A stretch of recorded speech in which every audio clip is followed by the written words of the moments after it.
Welcome to the ultimate guide on Stoicism, a timeless philosophy that has been guiding individuals towards personal growth, resilience, and happiness for centuries. This comprehensive manual is designed to be your go-to resource, not only to understand the core principles and techniques of Stoicism, but also to apply them practically in your daily life.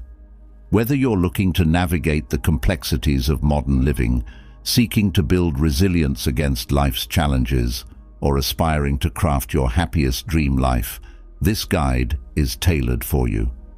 At its heart, Stoicism teaches us the art of living in harmony with the natural order of the world, focusing on what we can control and letting go of what we can't.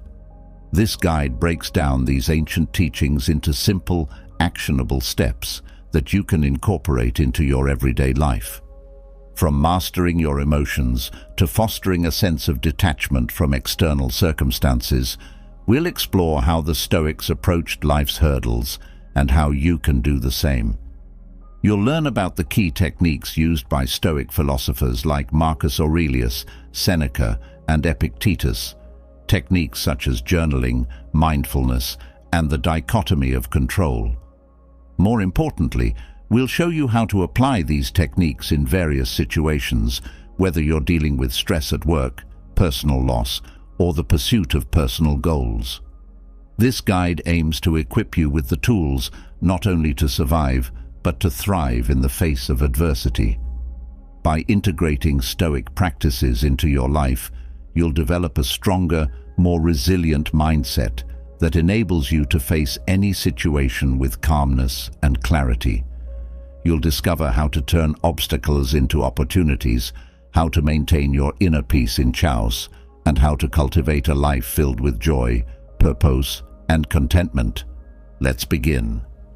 There was no doubt in the Stoics' minds. It's not just a feeling to believe in yourself. It's a skill and a way of thinking about life.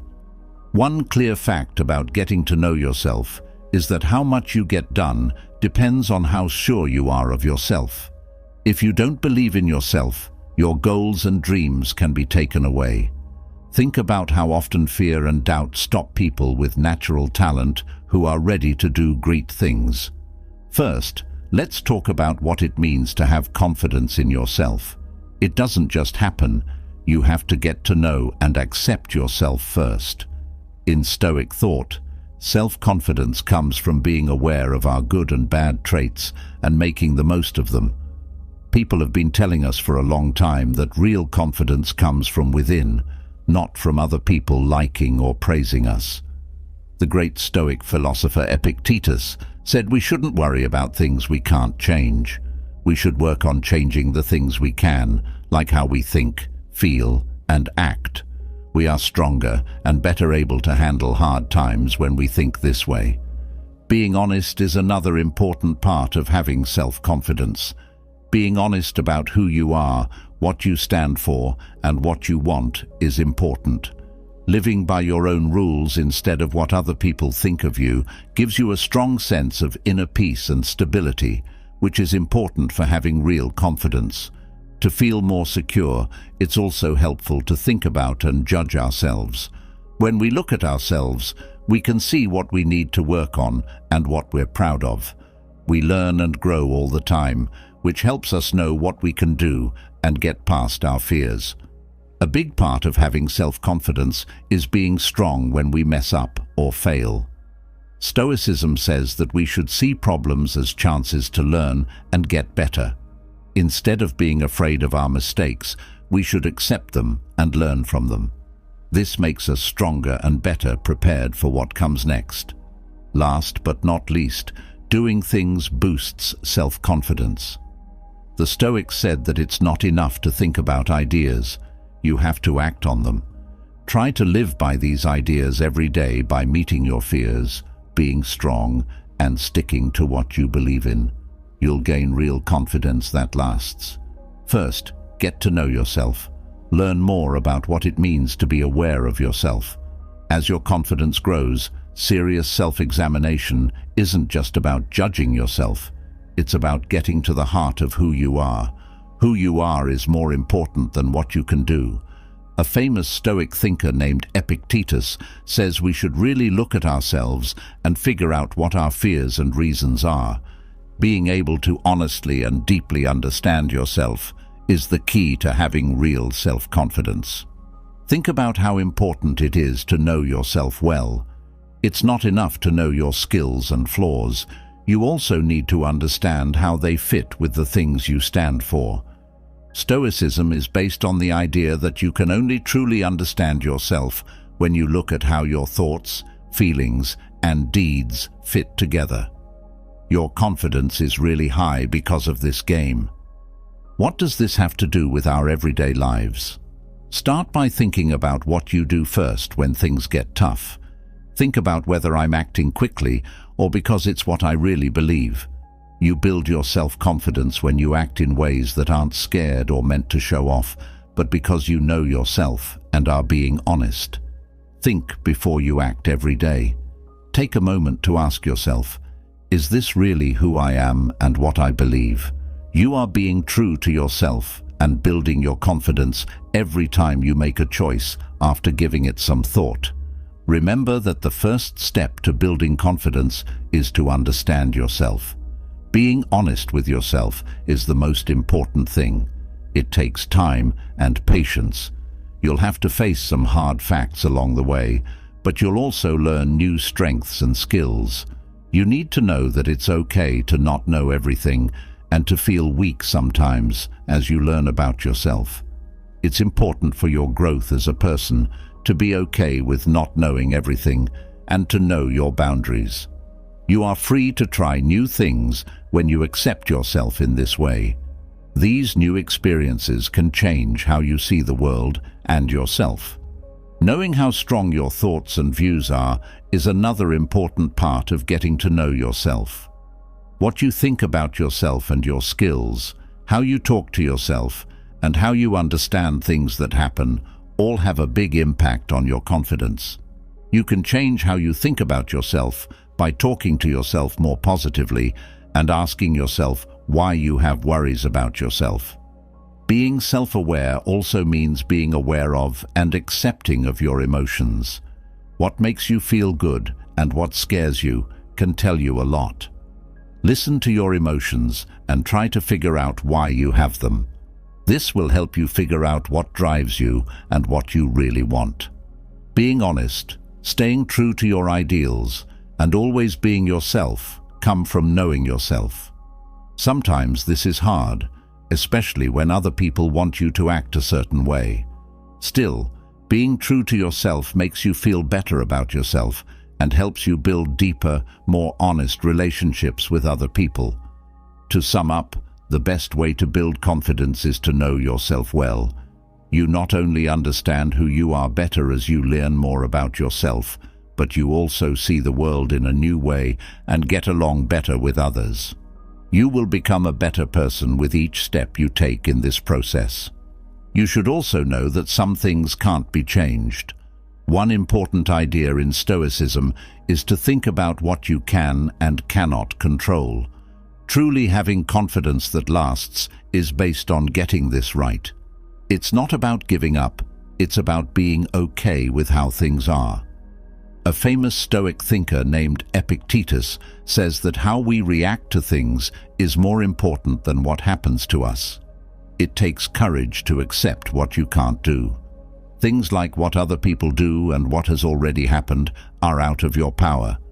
Accepting these limits gives you more energy and focus to work on the things you can change, like the things you do, say, and decide. First, look at what you do every day to build your inner power through acceptance. Pay attention to the times you feel helpless and angry. Ask yourself, am I trying to manage something I can't? Your inner will gets stronger when you think about things you can change. This makes you stronger, more flexible, and more sure of yourself. Finally, having real self-confidence means being aware of what you can and cannot handle. You become stronger and more flexible when you accept the things you can't change and work on the things you can. You also become calm, which shows that you have real confidence. Okay with what you can't change. That's the second thing Epictetus said. Change what you can. You can feel more calm inside when you think this way. There is more peace when you accept the things you can't change and stop worrying about having to change everything. Being calm makes you think more about what you do and how you can make it better. It helps you deal with tough situations better. Not doing anything isn't really what it means to accept something. It means realizing that we can't change some things. We think about what we can do and what we're good at more now. We feel more in charge and independent when we adopt this mindset. It shows us that we can pick how to respond to things in life, even if we can't change them. This could mean letting go of anger from the past or worries about what's to come in real life. We can't change the past or know what will happen in the future, but what we do today can make our lives better. To build confidence, it's also important to be kind to yourself, especially when things go wrong. You can think clearly and keep going with purpose if you know that everyone makes mistakes, and that's how we learn. Accepting things helps you live a more honest life in the end. You'll have more energy to live by your beliefs and do what you love when you stop trying to control things you can't change. Being honest and having a clear goal makes life more interesting and satisfying, and confidence grows on its own. It's good to be okay with things you can't change and work on things you can. This will help you feel more secure. You should be aware of what you do and calm down knowing that you can't change everything, but how you respond. In this way, you not only gain confidence, but also knowledge and peace of mind, which makes your life better and more important. Third, being able to focus means avoiding everything else and giving attention to what's important. The Stoics say that what we think about a lot affects how good our life is. It's about making smart decisions about what to focus on and what to ignore. Aristotle said that the thoughts we have shape our lives. It takes practice and self-control to pay attention to what's important.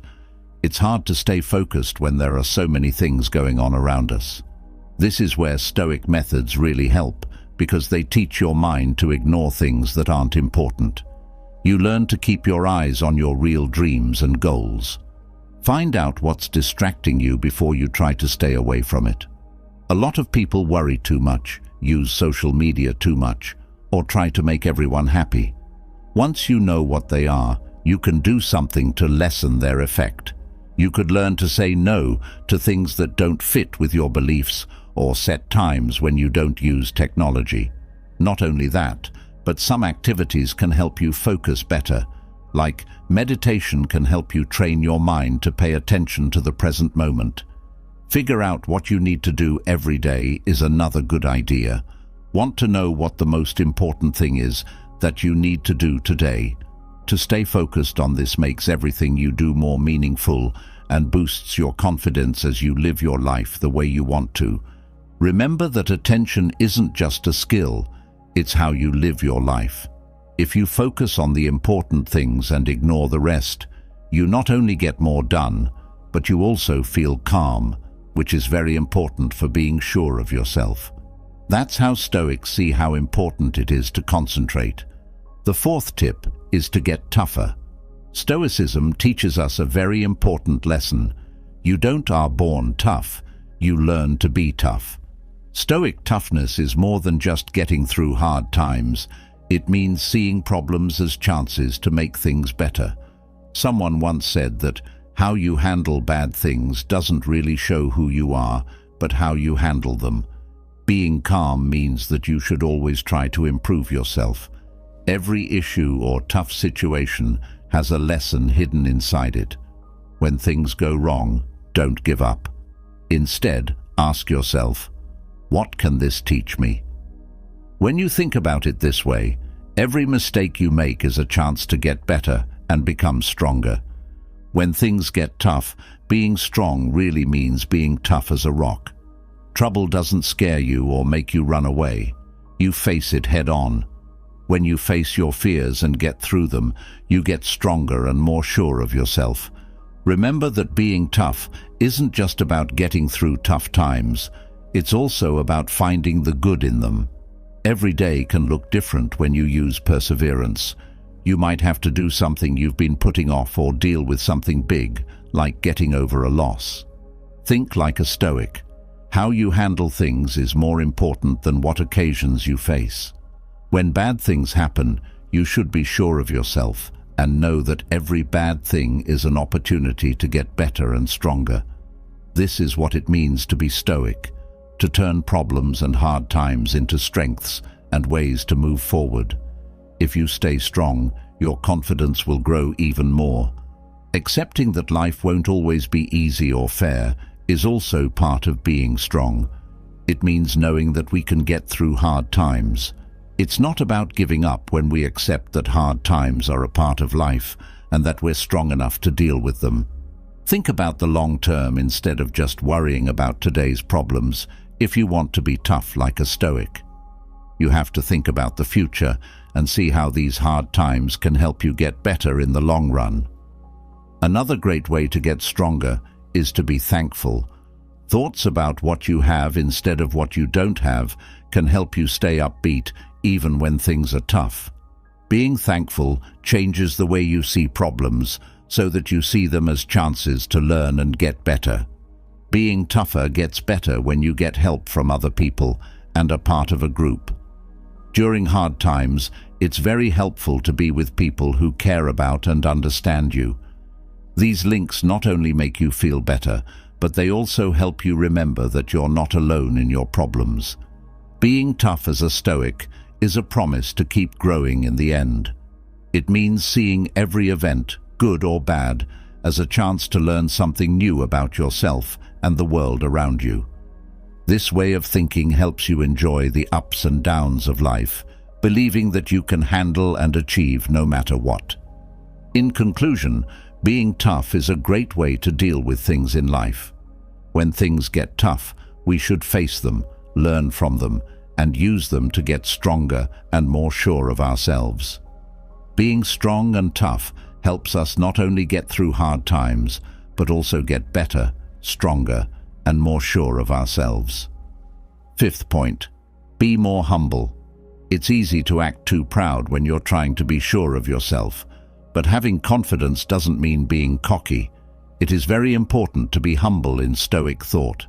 Being humble is one of the best traits a person can have. Epictetus said that you can't learn anything new if you think you already know everything. Being humble helps you learn, get better, and connect with other people in a real way. When you choose between humility and vanity, you're not picking between weakness and strength. You're choosing to understand your own limits and value the knowledge and worth of others. A humble person knows that they can always learn something new and get better, no matter how smart or skilled they are. Epictetus says that being humble doesn't mean putting yourself down. It means having a good view of yourself and realizing that you're not the most important person in the world. It can be hard to become more humble every day, especially when people care more about how things look than what they are. Listen more and talk less. Be open to what other people have to say and know that you don't have to be right all the time. When you do well, let other people know. Remember that everyone you meet has been through things you haven't. When you become more humble, your confidence grows steadily and over time. People respect and look up to you more because you're more open, flexible, and interesting. Being truly humble not only makes you a better person, it also helps you connect with other people better. So try to be humble. That's the only way to gain real, deep confidence. To be humble, you have to be able to see and praise other people's wins and good points. This shows them that we value them and helps us see how each person brings something unique and important to the table. This helps us value how different people are and how their success doesn't make someone else's less important. When we are humble, we recognize that we don't know everything and that we may need help from people who do. It means you're strong, not weak. We can grow and improve our ties with others if we are willing to learn from them and work together. Being humble also means taking a moment to consider what we did, admitting when we were wrong, and trying to make things right. It's very important for getting better. When we know our skills and flaws, we can build real confidence with this kind of honest self-check. Being grateful for what we have, our friends and family, and the chances we get is part of being humble. It helps us pay attention to what's important. Being thankful keeps us connected to the world and to each other, making us feel like we're a part of something bigger. To sum up, one of the most important Stoic traits for building strong, long-lasting confidence is humility. To always learn from other people and our surroundings, to treat people with respect and honesty, and to value ourselves without thinking too highly of ourselves are all good things. Being more humble makes us better people and the world a better place to live by showing more care, respect, and connection. Sixth point, know what you believe and live by it. Real, long-lasting confidence comes from living in a way that supports the things you believe in. You need to live by your beliefs every day, not just know them. Stoics believe it is very important to be honest and true to yourself. Epictetus once said that it's not enough to say you'll do the right thing. You have to do it. It's very important to have personal beliefs. They help you make decisions, act, and shape your life. Believe in the things that matter most to you, like being honest, loyal, brave, or kind. Figure out what's most important to you and follow those rules. When you live with integrity, what you say and do is in line with what you believe and value. Sometimes people try to get you to do things that go against what you believe in. You feel better about yourself every time you choose to be true to yourself over the easy way out. You show yourself that what you believe is true and important to you. Start with small changes in your daily life to make sure what you do matches what you believe is right. If you value honesty, you should always tell the truth, even if it's tough. Feel good about being kind. Do good things for other people, even if no one sees. You can become the person you want to be by doing these little good things every day. Always keep in mind that living by your beliefs is a process, not a destination. Of course, you will make mistakes along the way, but what counts is that you learn from them. Not only do you feel better about who you are, but you also become a good example for others when you set your own standards and stick to them. To live a happy, meaningful, and sure of yourself life, you must stay true to your beliefs. Being true to your beliefs means telling people the truth, keeping your promises, and acting in a way that shows what's important to you. Being honest about what you think not only makes you feel better, but it also builds trust in other people. To live by your beliefs, you have to take responsibility for what you do and the things that happen because of it. When you own up to your mistakes and make things right, you show that you care about your values. It's very important to regularly think about what you're doing. You can be sure you're living your life in line with your values when you think about what you've done and chosen. A great way to keep growing and getting better is to do this self-check every so often. Seventh tip, show thanks. Being grateful is a key part of being strong and boosting your confidence. It's not enough to be grateful for the big things in life. You should also value the little things and be thankful for them. Alexander the Great once said, "When you wake up in the morning, think of what a precious gift it is to be alive, to breathe, to think, to enjoy, to love." Write down 3 things you're thankful for every morning. A warm day, a good cup of coffee, or the smile of a loved one could be all it takes. This exercise encourages a positive mindset by shifting your attention from what you don't have to what you do. Being grateful also means noticing the work that others do and being thankful for the help and kindness you receive from family, friends, and even strangers. Thanking people makes ties stronger and creates a group of people who will support you. Appreciating the problems you face is another part of being grateful. Instead of seeing them as problems, see them as chances to get better and learn. This point of view not only makes you stronger, but it also helps you understand and value life's challenges more. 8th point, be open to learning and being curious. Getting more knowledgeable and skilled makes you feel more confident. Stoic learning isn't just about doing well in school. It's also about being interested in yourself and the world around you. This quote by Epictetus makes learning very important. Only the educated are free. Commit to learning something new every day. It could be an idea, a fact, or a skill. This constant learning keeps your mind busy and active, and it also makes it easier for you to handle new situations.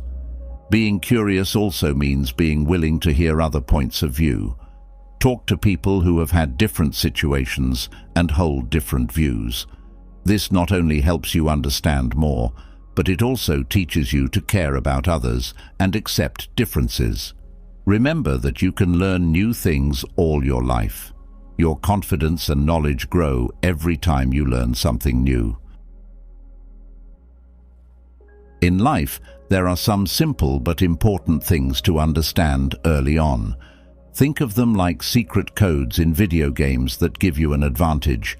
These lessons help you deal with life's challenges and do well. We're going to talk about 7 of these lessons and how they can make your life better. Knowing these lessons isn't just about learning, it's about giving yourself power. They can help you create a meaningful and successful life. Each lesson is valuable no matter your age or situation. They help you understand life better. Remember, what you learn today can help you succeed tomorrow. These lessons are like cheat codes, passed down from past generations and shaped by today's insights. They can unlock a future full of hope and success. As you journey through life, you'll see how powerful these lessons are. Use them to grow and find happiness, starting from your youth and continuing throughout your life. What effect does adult material have on the internet world today? Online adult entertainment is easier to get to than ever before, thanks to sites like Pornhub, TikTok, Instagram, and OnlyFans. It's easy to get explicit content with just a tap on our computers. Still, the possible effects get worse as it gets easier to get to this kind of material. Too much exposure to obscene material has been shown to throw off the delicate balance of a person's sexual urges. In a world where temptation is always just a click away, it can become harder to resist these urges, which can have serious effects. Notably, this loss of control can show up as a sense of losing one's manhood. This idea was shared even by famous people in history, like Marcus Aurelius, the Roman emperor who was at the height of his power. In his well-known work Meditations, Aurelius said that sexual promiscuity was a sign of weakness. Even though these activities are undeniably fun, he said that true morality and self-control should come first. And because of that, everyone, but especially young people, needs to understand how important this problem is. Even the most responsible people can get hooked on adult material, which can change their self-control, ideas about what it means to be a man, and even their lives. To learn this lesson is to take control of your wants, build resilience, and set goals for your own growth. By realizing how important self-control is, people can regain their sense of self and find their way to a more purpose-driven, satisfying life. These lessons are very important in this digital age because they help us control our wants and avoid the dangers they can bring. 2. How strong testosterone is. Many people call testosterone the manly hormone. It is an important hormone that affects many parts of a person's life. It gives you strength, drive, confidence, physical ability, muscle growth, and even stronger bones. This hormone is a key part of being a man. It affects not only the physical traits that make someone unique, but also their mental and emotional ones. In the past, Men naturally had high amounts of testosterone, which let them use this hormone's power to their benefit. But living in the modern world comes with a lot of things that make it hard to keep testosterone levels good. Too many calories and not moving around enough are two of the biggest causes. The problem of eating too many calories is especially bad in today's world. The number of calories we eat has reached amounts that have never been seen before. It is interesting to note that the average daily calorie intake in the 1960s was about 2,700 calories. These days, it is around 3,800 calories. This unhealthy eating habits, along with a lack of physical activity, creates a number of problems. When you eat too many calories, you often gain fat. This fat includes estrogen precursors, which can turn into estrogen, a hormone that works against testosterone. This causes testosterone levels to drop, which makes men weak and tired. People are told to think about going back to their old eating habits in order to deal with this problem and get back control over their testosterone levels. Cutting daily food intake to levels similar to those in the 1960s, about 2,700 calories per day, can make a real difference in your health and well-being. In addition, it's important to know that exercise is a strong way to keep testosterone levels steady or even raise them. In the 1960s, President Eisenhower signed into law a law that required male high school students to take physical fitness tests. As a pledge to a physically busy lifestyle, these tests included pull-ups, sit-ups, runs, broad jumps, and ball throws, among other things.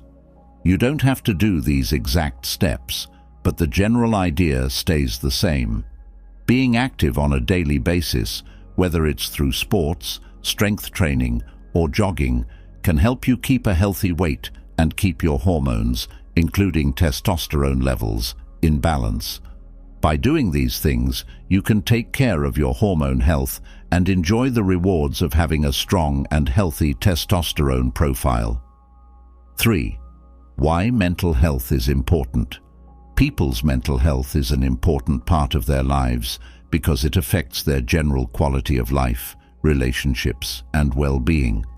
But it's an important part of our lives that we ignore, downplay, or ignore without giving it much thought, which could have very bad results. There is a worrying trend going on right now. The number of suicides is going up. This scary increase shows how important it is to deal with mental health problems right away. The path of life is complicated and full of ups and downs, trials and happiness. It's a journey that everyone goes on, and sometimes the road can be full of problems that seem impossible to solve. During these times of weakness and hopelessness, it's very clear how important mental health is. Ignoring mental health issues can have terrible effects that go beyond the person affected and affect families, neighborhoods, and society as a whole. Today, the number of suicides is higher than it was after major events like World War II and the Great Depression. We need to change the way we think about mental health in a big way because of this worrying trend. Seeing a therapist or counselor is an effective way to deal with this problem and build mental resilience. Talking to a mental health worker about your problems is a great way to deal with mental and emotional problems. It gives you a safe place to talk about and explore your feelings, thoughts, and fears while getting help and advice that is specific to your situation. Therapy is a bright spot in a dark time, giving people new ideas, ways to deal with problems, and a way to stay alive when they feel hopeless. It gives people the tools they need to deal with and get through the complicated parts of life, giving them back control over their feelings and future.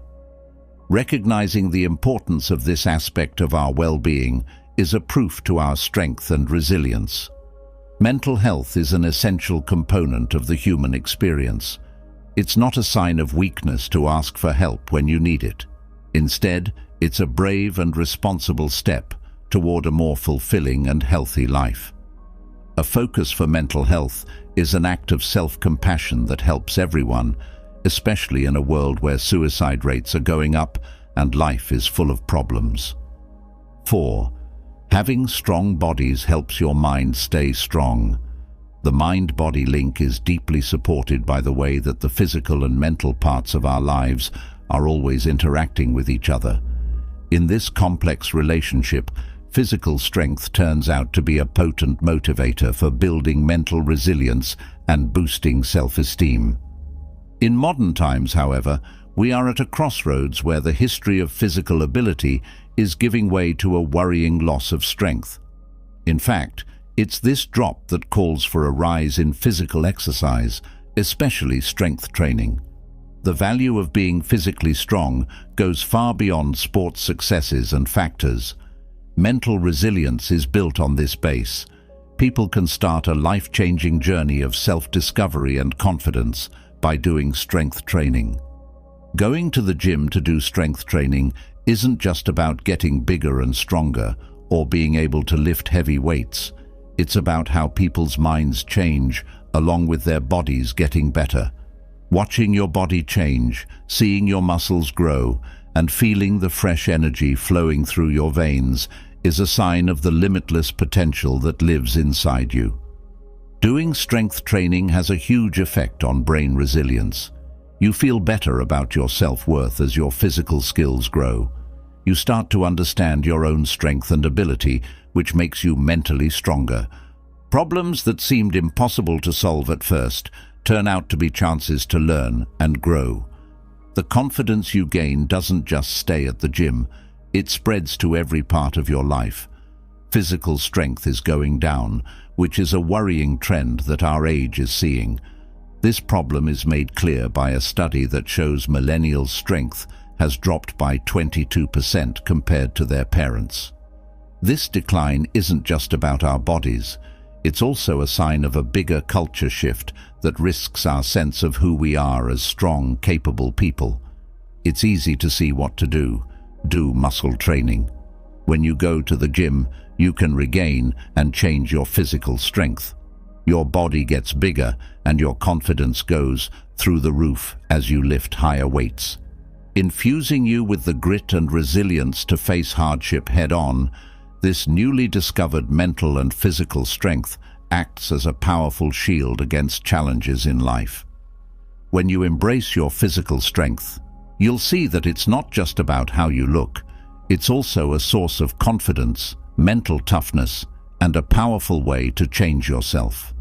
You will realize that the gym is more than just weights and reps as you start this trip. It is a safe place where you can build a strong, confident, and durable self. 5. Getting rid of external validation. Seeking approval from other people has become an important part of our lives in this age of social media and a world that is becoming more and more linked. Being constantly on the lookout for likes, acceptance, and good comments can have a big effect on our mental and emotional health. People who are on this quest often pay a high price for it. They can become depressed and lose confidence in themselves. It's impossible to deny the appeal of outside approval, especially on social media sites. The likes, comments, and shares are digital signs that show people think we're good and popular. But as this outward approval becomes more and more important to our sense of self-worth, it can slowly take away our independence and confidence. This change makes it so that our emotions and self-esteem are affected by the whims of a digital audience that changes all the time. In this situation, trying to get approval from others can create bad outcomes. It could cause thoughts of not being good enough, fear, and even sadness over time. The constant need for praise can make it hard to see our own worth, separating our sense of self-worth from the unpredictable waves of social media feedback. We need to change how we relate to external feedback in order to find an answer. We don't have to desperately seek it from other people. Instead, we can try to make more content and consume less. This change in attention can be very freeing and life-changing. We can easily share our ideas, skills, and innovation when we make material. It gives us a chance to be proud of who we are and share our unique points of view with the world, without expecting instant approval from others. Making something, like writing, art, or any other form of self-expression, is a strong way to grow as a person and feel more confident in your own worth. Also, limiting the amount of content you watch, especially content that reinforces unrealistic standards or encourages damaging comparisons, can make you feel much better about your own self-perception. We can protect ourselves from the negative effects of social comparison by choosing the content we see online that educates, motivates, and encourages us. By lowering the amount of external support we receive, we regain control of our self-esteem and realize that our worth is not based on the digital praise of others. By making things instead of just buying them, we not only break the cycle of needing approval from other people, but we also find out how unique and valuable we really are. 6. The effects of playing video games. Too much. Video games are a popular and fun way to pass the time in this digital world. As soon as this form of pleasure turns into an all-consuming addiction, it can have very negative effects on a person's health. When people play video games too much, it can set off a chain of bad things that happen in real life as well. One of the most obvious effects of playing video games too much is that it can make you fat. People who spend a lot of time in front of screens and don't move around much tend to eat too many calories and not do enough physical exercise. This difference makes it more likely that the person will gain weight, which in turn makes them more likely to be obese. Long game sessions directly cause sedentary behavior, which makes the problem even worse. Physical activity is an important part of our biology that we often forget about, which can cause a wide range of health issues. The effects are felt not only in the physical world, but also in the mental and emotional ones. Some of the mental problems that can come up because of playing video games too much are trouble sleeping, sadness, and worry. When people play video games for long periods of time, their circadian rhythms get thrown off, which makes it harder for them to sleep. This can then lead to sleep problems like insomnia or broken sleep cycles, which make it harder for the body to recover and recharge. Anxiety and depression can also take hold, often slowly and sneakily. Long-term games can make you feel alone, and not being able to interact with other people in real life can make you feel depressed, lonely, and uneasy. There are a lot of interesting things to do and people to meet in the real world that the internet world can't replace. Moderation is the answer to these possible bad effects of playing video games too much. It's important to know the importance of balance and include healthy tasks in your daily life. People can live a more healthy and satisfying life by cutting down on the time they spend gaming and replacing it with things like spending time with family and friends or working out. People can enjoy video games as a form of fun without giving in to their bad effects if they do it in moderation. It balances screen time and real-life activities again, which is good for both emotional and physical health. When people change their goals, they can live a better and more fulfilling life, where the draw of virtual worlds doesn't take away from the huge potential of the real world. 7. Why making friends is important. The ties we make with other people are the threads that hold our lives together. People often think of socializing as a basic human need. It's not just a fun thing to do, it's a powerful force that can change our lives in big ways. However, introversion or social nervousness can be very hard for some people, making it harder for them to reach their goals. If you are antisocial, either because you are naturally shy or because you have social anxiety, it can hurt your chances in many areas of your life. This doesn't mean that being shy is always a bad thing. It just shows how important it is to connect with other people in order to reach your full potential. People often mistake introversion for a weakness, But it has its own strengths, like the ability to think deeply about things and be more sensitive. Without a doubt, introverts can benefit greatly from resisting the urge to avoid social settings. Going out of your safe zone and interacting with other people, even if it's just on a small level, can make you more charismatic, improve your communication skills, and make it easier to build relationships. Also, people who deal with social nervousness, which is a real and common condition, shouldn't let it stop them from moving forward. Dealing with and even getting rid of social anxiety can be done through a number of different therapy methods. Taking steps to deal with social anxiety can lead to more social interactions, getting out of one's comfort zone, and more money-making possibilities. People often think of charisma as a rare skill, but these exchanges can help you develop it. Not only does it mean being able to interact with others well, but it also means being able to gain their trust, like, and impact. Charisma is a strong trait that can help you get leadership positions, work with others, and move up in your job. A lot of the time, relationships, both personal and business, are what make people successful. Socializing helps these connections grow by giving you a chance to meet teachers, partners, co-workers, friends, and possible clients. People build networks through social relationships that can open up new opportunities and help them grow as people. Qualifications and skills play a role in financial possibilities, but the ability to speak and build relationships is also very important. A lot of ways to make more money can be found by networking and building relationships. In the big picture, being antisocial doesn't have to be an impossible problem. There is a way to deal with this problem, and when it is solved, it can lead to personal and career success.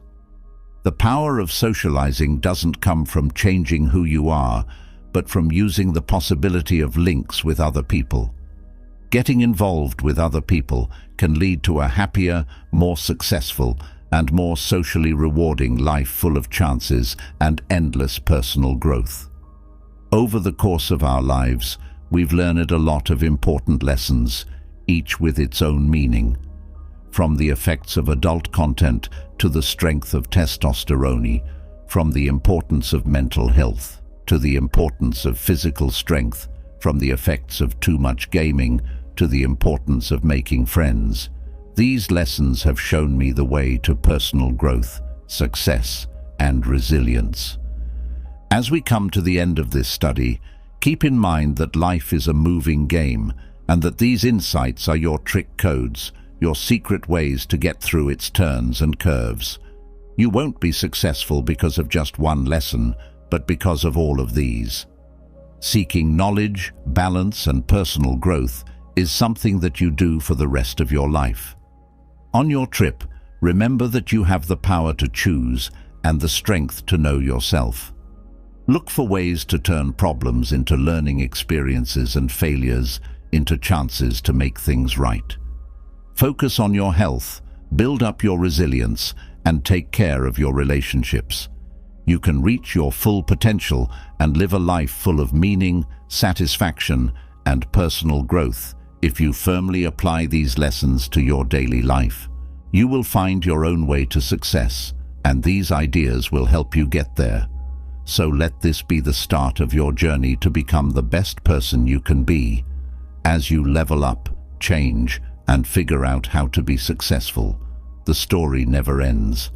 Every day brings new chances to use these trick codes, figure out how to win in the complicated game of life, and make it through it all.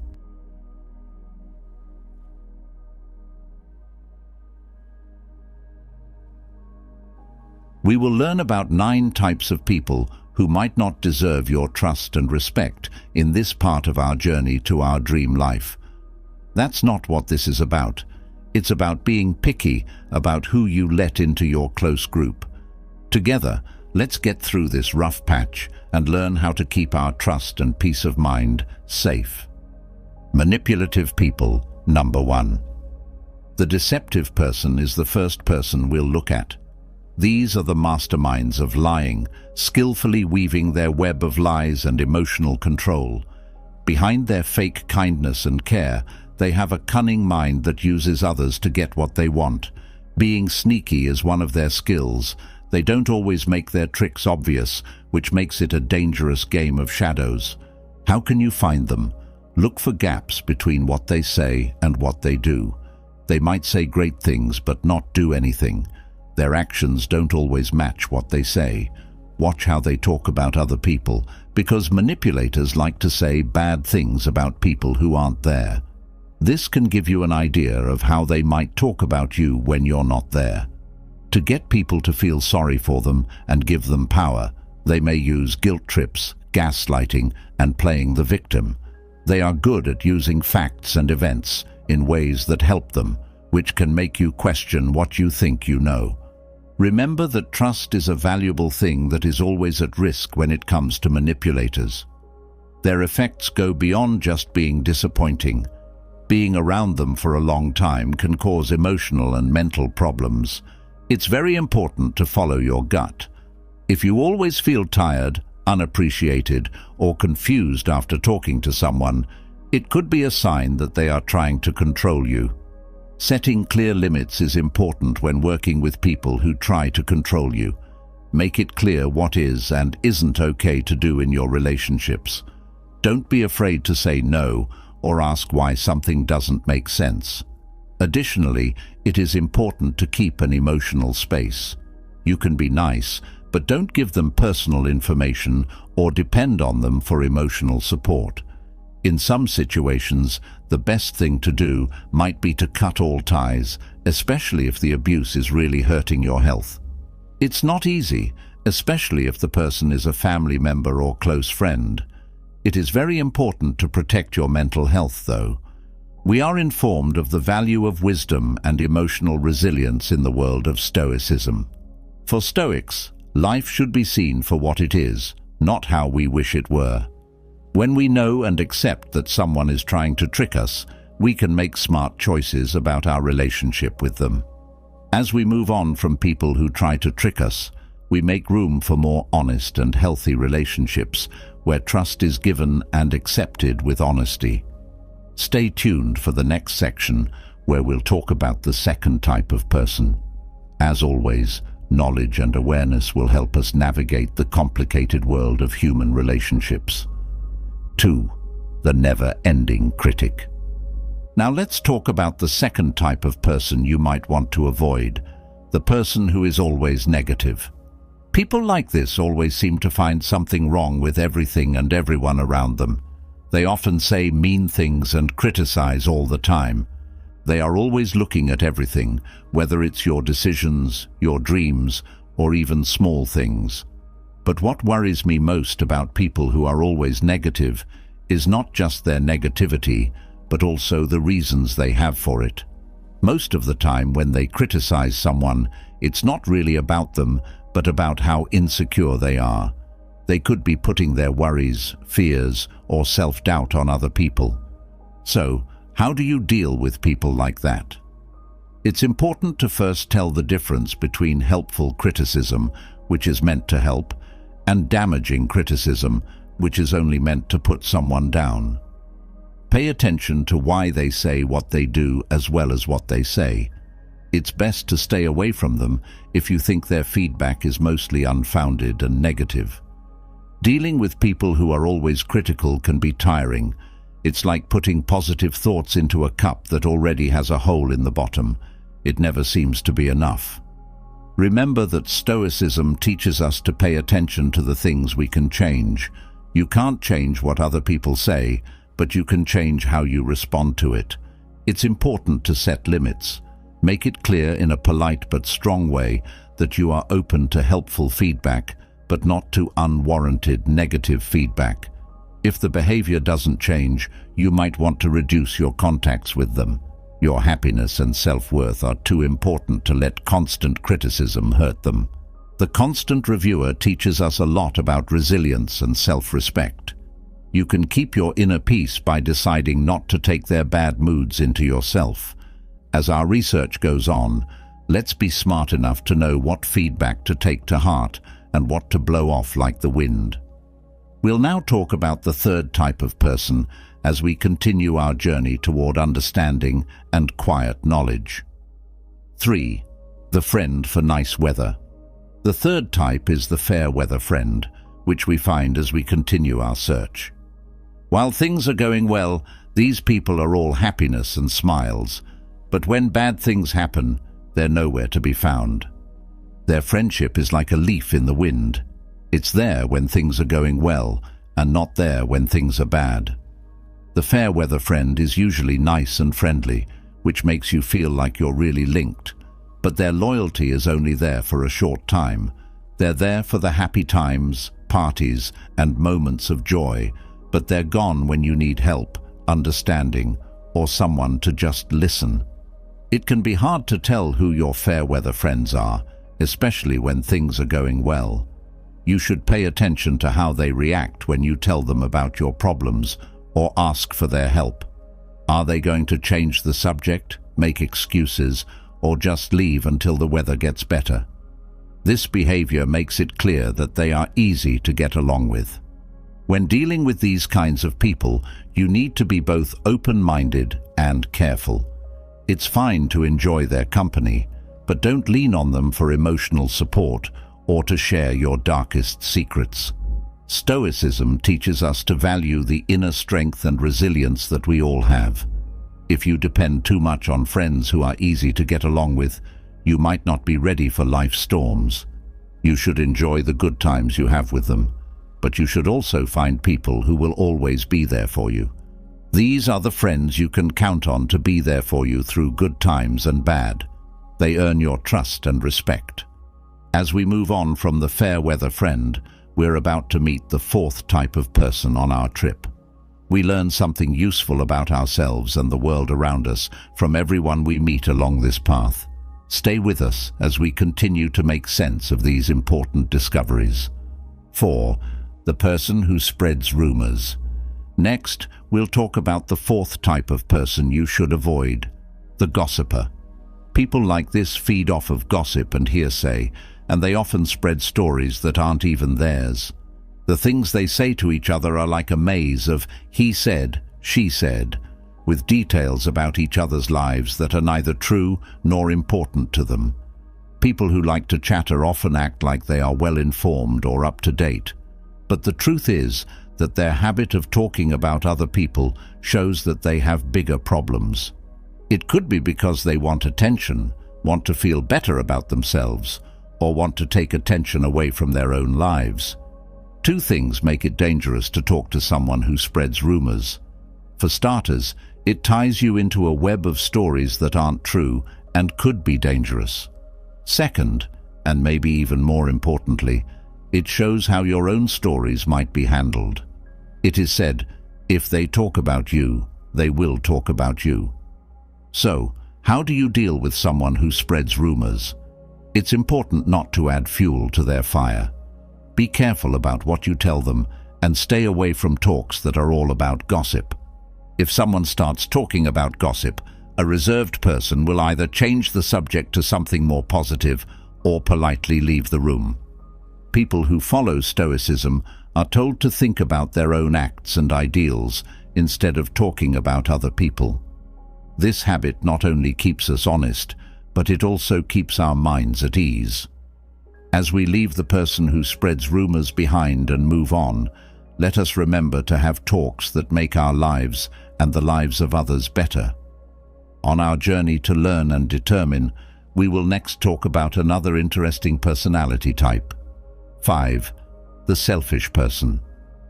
In the fifth part of our trip, we meet the narcissist. It seems like this person's whole life swirls around them.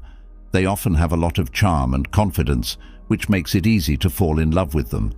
But their beauty is just a cover for how self-centered and insensitive they really are. For a narcissist, relationships are just a way to get what they want, which is to feel good about themselves and meet their wants. Their relationships are often one-sided, and they don't care about other people's feelings or well-being. If you're talking to a narcissist, you might feel like you're always giving them support and praise, but getting almost nothing in return. It can be hard to spot a narcissist because they are good at making themselves look good. But when asked to show understanding or be in a relationship where both people give and take, they show cracks. There are clear signs that they are not interested in other people's lives and that they tend to bring up themselves in every talk. You need a strong sense of self and clear limits to deal with narcissists. It's important to remember that their actions show what kind of person they are, not how valuable they are. If you talk to them with the hope of equal respect and understanding, you will probably be let down. Stoic philosophy teaches us how important it is to focus on our ideals and not let the actions of others upset our inner peace. This piece of advice is especially helpful when dealing with narcissists. We protect our mental and emotional health by keeping our emotional space and not taking what they do personally. Our resilience and knowledge of human nature continue to grow as we move beyond the ego. Come back next time when we'll talk about another personality type that could be having a small effect on your life. Sixth, the nice person. This person has a skill for complimenting others and making them feel good, but their charm usually has a hidden agenda. The flatterer uses compliments to make friends, get what they want, or change things to their benefit. When you first hear that someone admires you, it might feel good, but it's important to tell if the praises are sincere or just a way to get what you want. People who like to flatter tend to go over the top, and their praise, while it may seem nice, can often feel fake or excessive. It's risky to talk to someone who flatters you because you might give in to their charm. If someone compliments you, you might not notice their flaws or be willing to give in ways you usually wouldn't. It's important to keep your cool and not let compliments cloud your judgment. When talking to someone who flatters you, remember to take what they say with a grain of salt. Thank people for their praise, but keep a good amount of doubt. Watch what they do, because what they do often speaks louder than what they say. If you notice that fake praises are being used to control or get favors, it's time to look at the relationship again. Stoic philosophy tells us to value sincere and honest praise more than flattery. By not depending on other people's approval, especially compliments, we keep our freedom and respect for ourselves. We're almost done talking about the flatterer, and in the next section, we'll talk about the seventh type of person. Each character we meet on this trip teaches us something important about how complicated people are and how important it is to know the difference between trust and respect. 7. The person hurt. This person always feels like bad luck is following them around and that they are powerless over outside events. They make it seem like life, people and events are always against them and treating them unfairly. It's important to feel sorry for people who are going through hard times, but the victim makes this role a big part of who they are and often uses it to get pity or avoid taking responsibility. The problem with the victim is that they won't admit they had anything to do with their situation. They often avoid taking responsibility and blame others for all their troubles.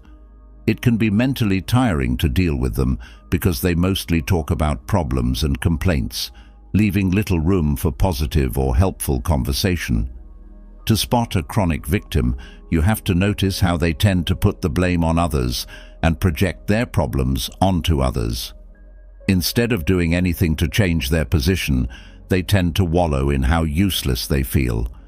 It's important to keep a balance between kindness and self-preservation when working with the victim. It's good to offer support and help, but be careful not to get caught up in their negative loop. Tell them they need to take responsibility for what they did and look for ways to improve their situation instead of just being sad about their situation. Focusing on what we can change, like our actions, reactions, and opinions, is an important part of Stoic thought. This concept is especially important when dealing with a victim. Even though we can help and guide them, They need to take charge of their lives in the end. As we move past the victim, we have the knowledge that kindness is a good thing, but it needs to be paired with knowledge. For our emotional health, it's important to know when to help and when to take a step back. Eighth, those who want. We meet the jealous in part 8. This kind of person is quietly jealous of other people's wins and accomplishments. On the outside, they may seem helpful, but deep down, they are often dealing with jealousy and feelings of not being good enough. Because envy is a mild feeling that doesn't always show itself, it is one of the hardest traits to spot. The person who is jealous might praise you in a sneaky way or play down what you've done. They may also act passive-aggressively or try to find ways to bring down your successes out of envy. It can be hard to spot envy because it often goes unnoticed when someone seems friendly or impressed. Watch how they respond when you do well or share good news. Do their compliments seem genuine, or do they always seem to add a bad tone? Do they often talk about how better their work is than yours? Dealing with people who are jealous takes patience and a strong sense of self-worth. Don't let their jealousy make you feel bad about what you've done or bring you down. Enjoy your wins, but be careful about who you tell about them. Even though you might want to tell someone who is jealous about your good news, it might be better to keep it to yourself. Stoics tell us to stay focused on our road and not let other people's bad feelings affect us. We protect our mental and emotional health by keeping our emotional space and not taking what they do personally. As we come to the end of our talk about the jealous, we get ready to talk about the 9th and final type. Each personality type we've looked at has taught us something about how people act and how important it is to pick our friends and family carefully. 9. Who judges? We have now reached part 9, the last part of our study. It is about judging. One thing that defines this person is their tendency to judge others quickly and harshly. They often have strong opinions about the world and don't like people who have different ideas or ways of living. People who are critical quickly name, judge, and dismiss others without trying to see things from their point of view. It can be hard to deal with people who are critical because their sharp criticisms are often lacking in humanity and understanding. They might think their way of thinking is the only right one because they have a moral or intellectual superiority complex. Their judgments are not just their thoughts. They are statements that can have an effect on people's relationships and the way society works. To spot someone who is critical, look for signs that their views are rigid and they aren't willing to listen to other points of view. They usually don't want to have a real conversation and would rather force their ideas on other people. It is important to stay true to your beliefs and not let the critical change them when you are around them. Hold on to what you believe and stay out of pointless arguments. The important thing is to accept what they think without taking it personally. You can respectfully agree to disagree without getting too close. Stoic philosophy tells us how important it is to build our character and make decisions based on reason, kindness, and understanding. People tell us to keep an open mind and see the value in different points of view. This way of thinking helps us deal with people who judge us without letting their narrow views affect us. Before we end our series on the 9 types of people you might not want to trust and respect, it's important to keep in mind that we're not here to judge. It's more about being aware of the people we let into our lives and making smart choices about them. Every one of these personality types teaches us something useful about people and how important it is to surround ourselves with positive, helpful, and open-minded people.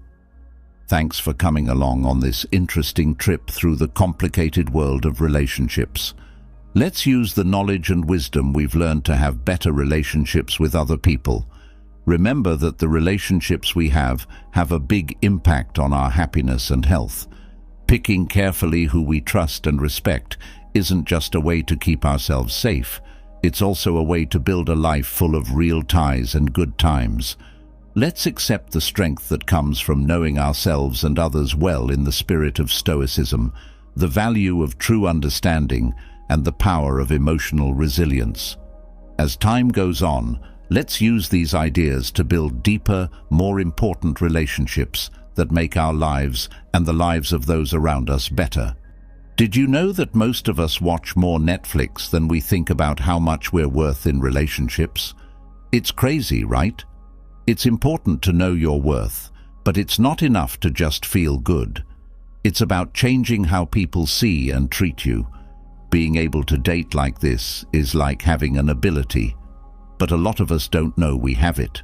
I'm not talking about those overused self-help phrases.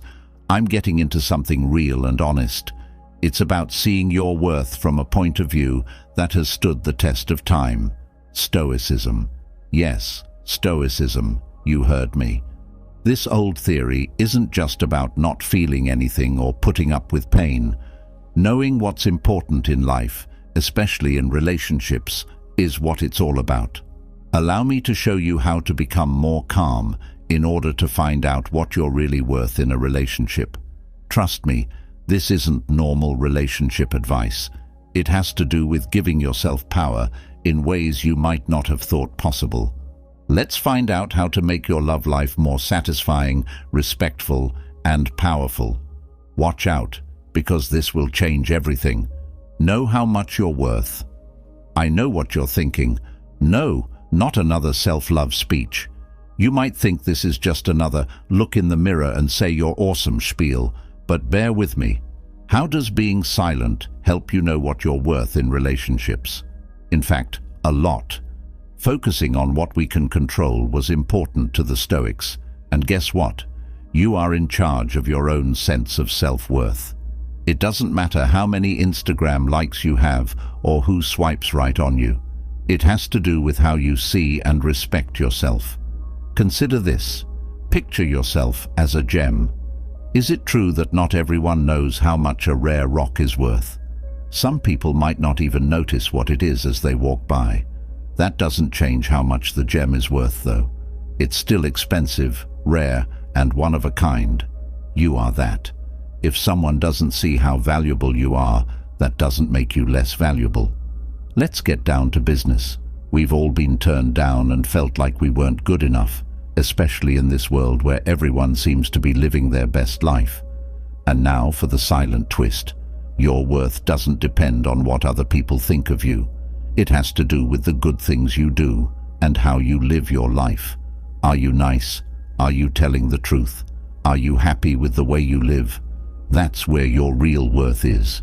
Self-reflection was very important to the Stoics, so take a moment to think about what makes you unique.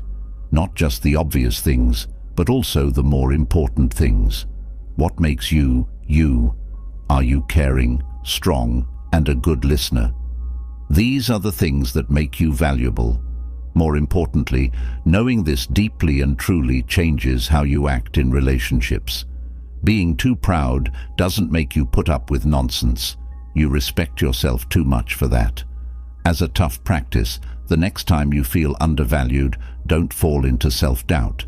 Instead, ask yourself, what are the virtues and values I'm bringing to the table?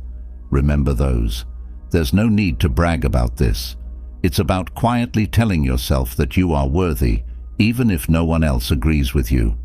One of the great Stoic rulers, Marcus Aurelius, said, "You have power over your mind, not over outside events. Know this, and you will be strong." This means that when it comes to relationships, it's about being strong in your own value and self-worth, no matter what other people think. Remember that you don't just know your worth once. It's a process, a trip, something you grow and develop. It means telling yourself every day that you are important for who you are, not what other people think of you. Step 2. Treat yourself with respect. Now, before you think of a Stoic as this serious, unflappable person from the past, let me clear the air. Stoicism isn't about hiding your feelings or not caring about anything. It's about knowing what needs your attention and what doesn't. Also, guess what? Your energy should go to how you present yourself. In relationships, let's talk about what it means to treat yourself with respect. Do you know how sometimes we try so hard to please someone that we lose your own identity? We do things like dress and talk in a certain way to get likes. That being said, our stern knowledge tells us that your worth isn't in the things you wear or the cool places you hang out. It shows in how you act, what you do, and the choices you make. Imagine that you are in a coffee shop and see a couple on a date. One person is bright and trying too hard to impress, while the other person is just confident without being over the top. Who do you think makes an impact that lasts? That person must be real, right? That's the power of taking care of yourself with respect. Being honest and having self-respect were very important to the Stoics. In the current world of dating, how does that work? The answer is simple. Be yourself without shame. Own the fact that you get really excited about books. If you're really interested in something, show it. It's not about trying to be someone you're not. It's about being happy and sure of yourself, knowing that you're good enough just the way you are. Taking care of yourself is another important thing. The way you treat yourself determines how other people will treat you. What will happen if you keep putting yourself down? People should feel free to do the same thing to you.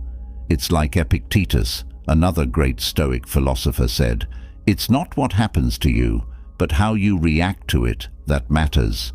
In the context of relationships, it's not just about how you look or what you say. It's about how you react and hold yourself in different situations. Are you acting out of panic or with respect? Do you give up your principles to fit in, or do you stand your ground, even if it means being by yourself? You don't have to be perfect, though.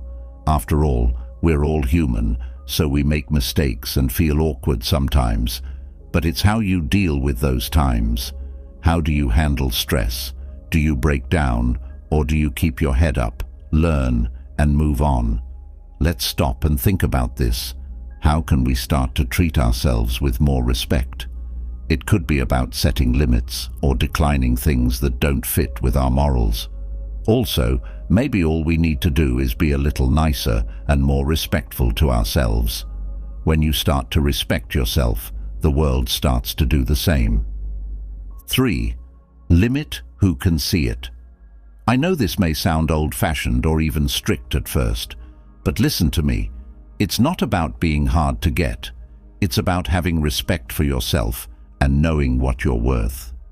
What does Stoicism say about this? Stoicism shows us how to be self-disciplined and in charge, but not in a stiff, sad way. It's about being careful with what you give away and knowing what's really important. It's nice to see something different in a world where people want things right away and swipe endlessly. In relationships and dating, we often feel rushed to share everything, like our time, space, and inner thoughts. However, the Stoics would tell us to take a step back. Why? Because it's natural for things that are easy to get to lose their value over time. What's the point of being mysterious, deep, and exciting if you're always available and say yes to everything? Now let's get down to business. How can you limit access in a polite and calm way? To begin, it's about how you act. It's not just about style to dress beautifully, but simply. It's a message. It tells yourself, I value myself. You're not hiding, but you're also not showing off either. And then there's your time and attention. There's a sense of, I am more than just what meets the eye. Being picky about who gets your time is very useful in a world where we're always linked. You're not supposed to play games. You're supposed to say, my time is valuable and I choose to spend it wisely.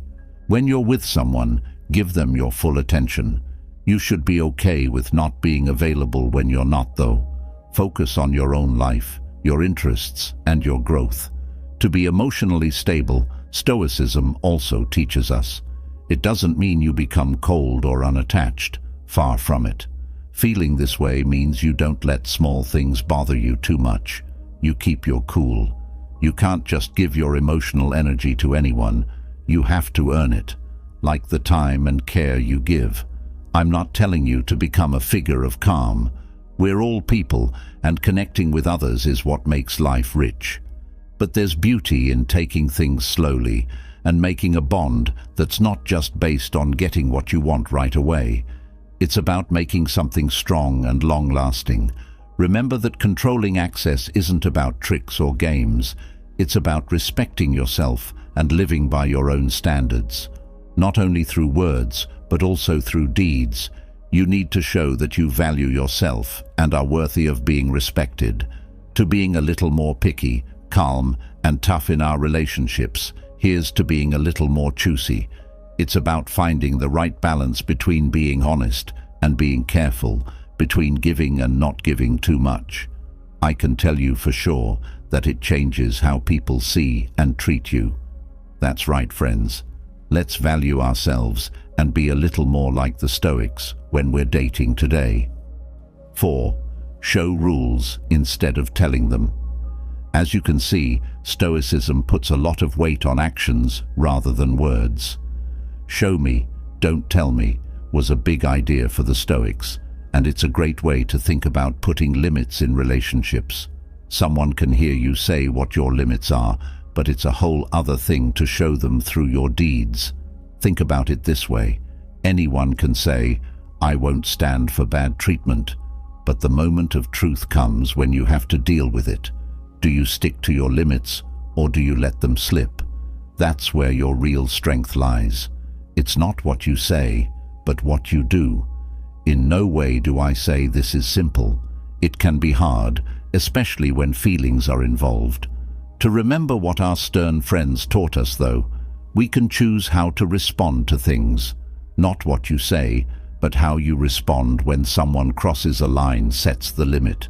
If someone lies to you after you've made it clear that you value honesty, for example, how you handle that says a lot. You can show that you're serious about your line by leaving the situation or talking about it quietly and openly.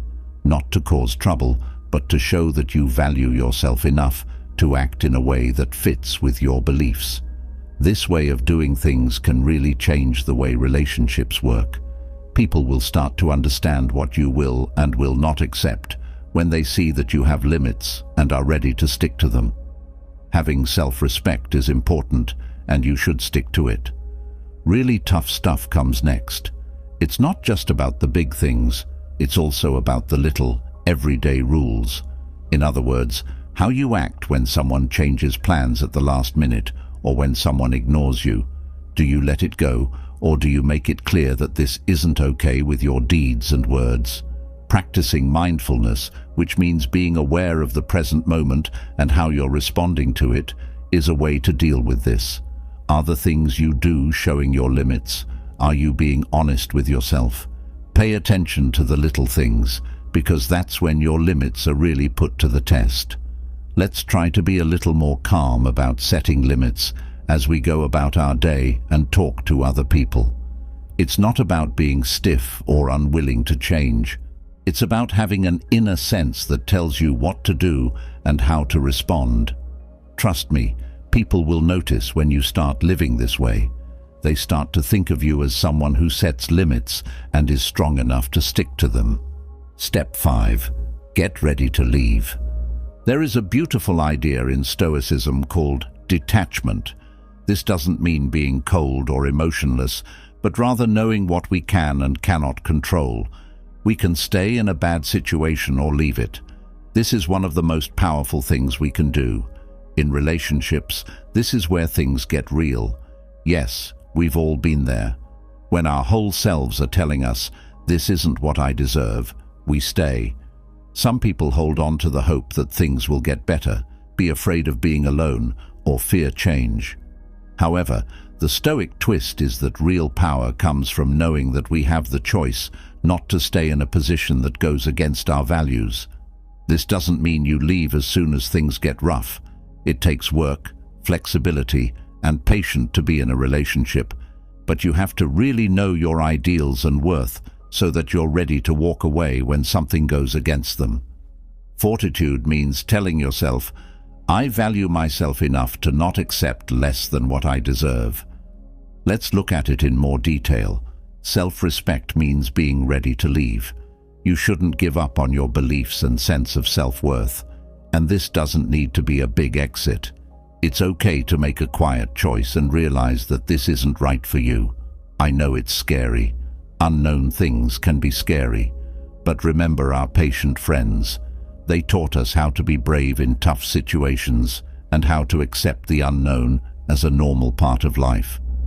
To understand that letting go of something that isn't meant for you is sometimes the greatest thing you can do. Everything is altered by this mindset. For those in a relationship, it's important to know that you're there not because you're afraid to leave, but because it fits with your values. It changes how things work.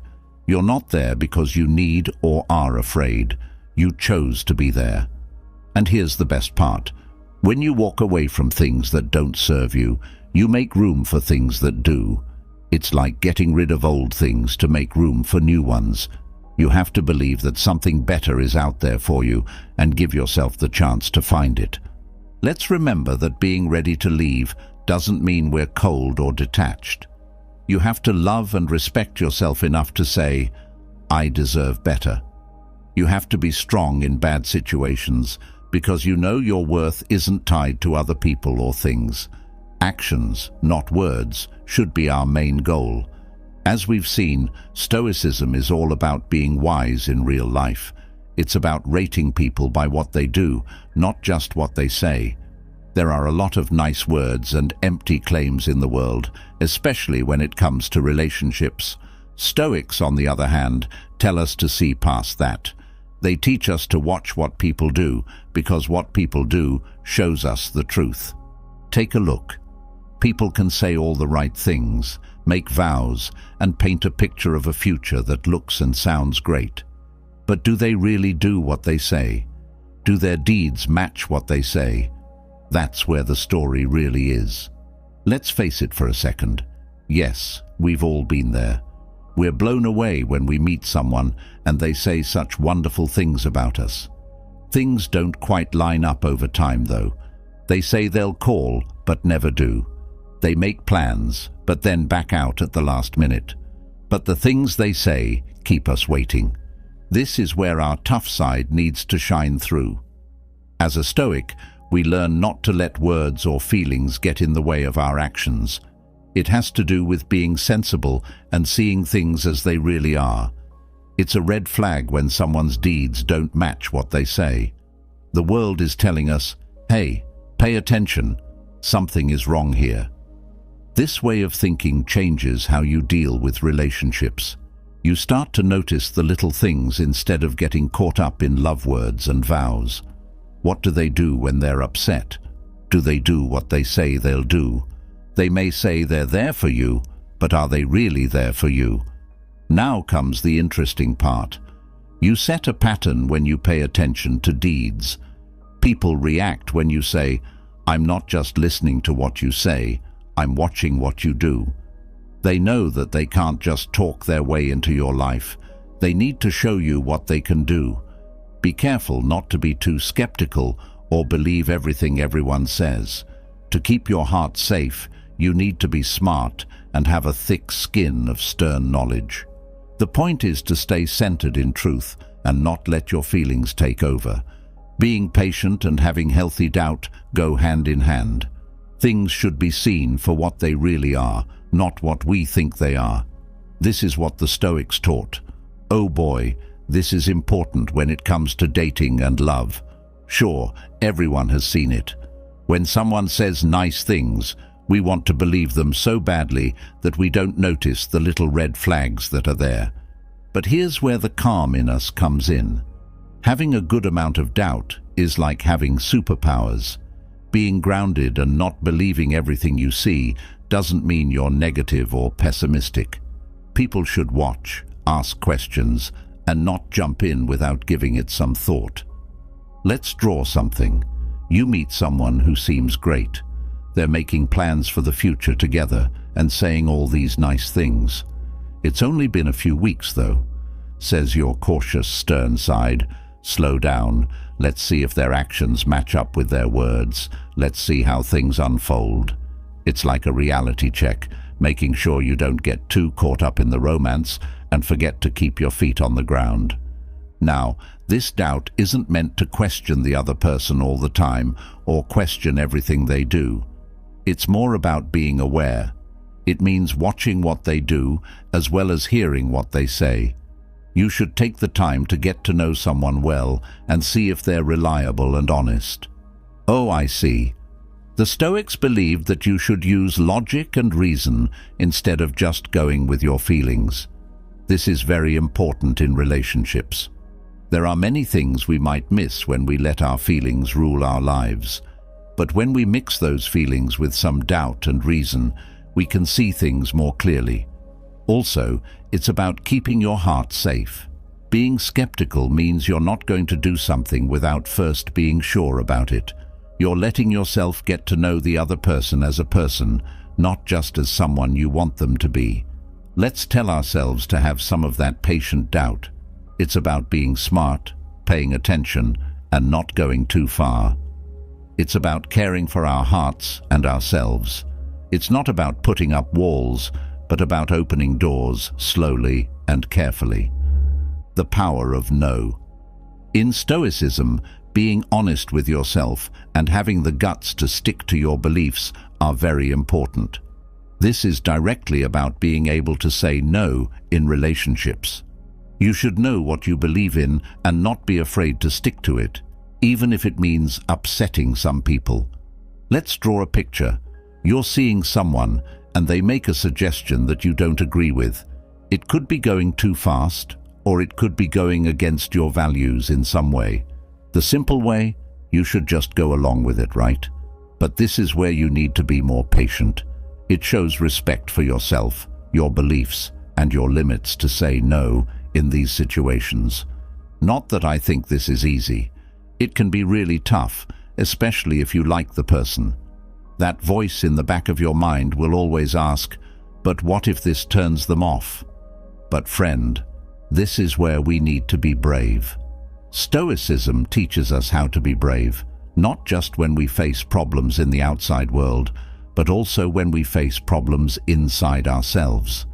It takes self-respect to say no.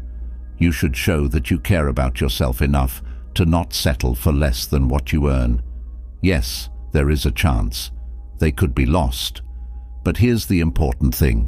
If turning down an offer that goes against your morals makes someone leave, then maybe that person wasn't right for you in the first place. This way of doing things can really change how a friendship works. People change their minds when they see that you're not afraid to say no, and that you're not only there to please them at the cost of your own values. It shows that you respect yourself and value yourself. And I have to say, that looks good. One more Stoic twist. Saying no isn't just about setting limits with other people. It's also about being honest with yourself. It's about being clear about what you need and want in a relationship and not giving in to those things.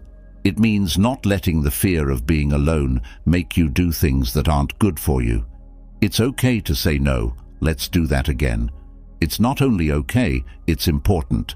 Much like what the Stoics told us, it's about being honest and having a good life. Building relationships on trust and real connection, not fear and giving in, is what it's all about. Don't chase. We can see how this fits in perfectly with everything we've been talking about when we look at it through our stern view. It's very important in Stoicism to focus on what we can control and let go of what we can't. When it comes to relationships, this concept is very important. To understand that running after someone who is pulling away is not only pointless, but also goes against what we believe in and what we're worth.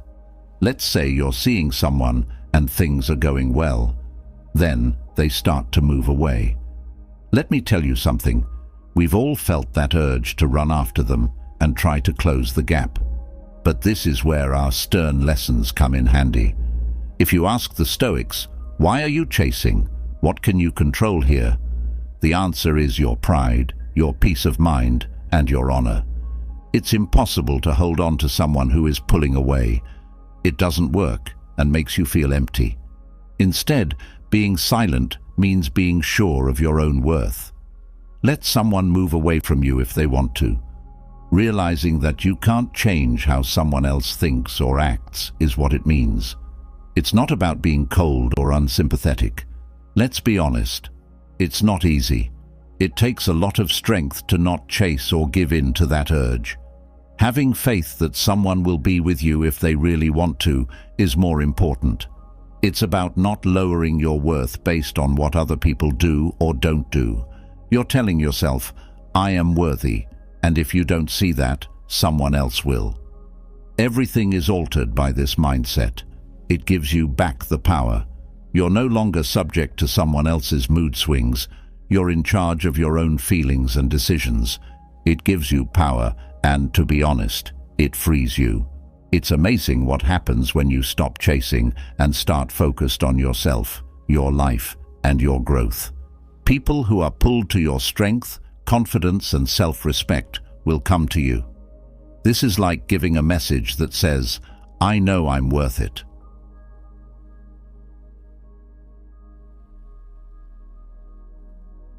1. When relationships get in the way of your personal growth, it leaves us with a deep message.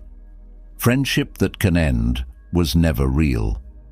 This quote makes us think about what real friendship and family love are all about. In an ideal world, both should be strongholds that support and direct our never-ending search for knowledge and morality. But it's important to know that the relationships we keep up can sometimes take us away from this growth road. When we understand that our emotional ties are pulling us away from our true path, we need to think deeply and honestly about what we are doing. Now is the time to think about and question these links again. This re-evaluation isn't easy. You have to look inside yourself and often have the guts to make tough choices. It might be time to rethink old relationships, ask ourselves how our families work, or even grow apart from friendships that bring us down instead of up. It's a way to learn about and love yourself more than anything else. Important thing to know is that the people we choose to share our trip with have a direct effect on our own growth. Relationships that are healthy and productive are those that push us to improve, pleasantly challenge us, and most importantly, value our core and our life goals. When we're in relationships that seem to get in the way of our progress, it's important to remember Seneca's wise words. We should look for real relationships that can stand the test of time and hardship, help us in our search for knowledge, and most importantly, walk with us toward virtue. It's a path full of new findings, obstacles, and often necessary starts over. Number 2. When destructive emotions take over the relationship.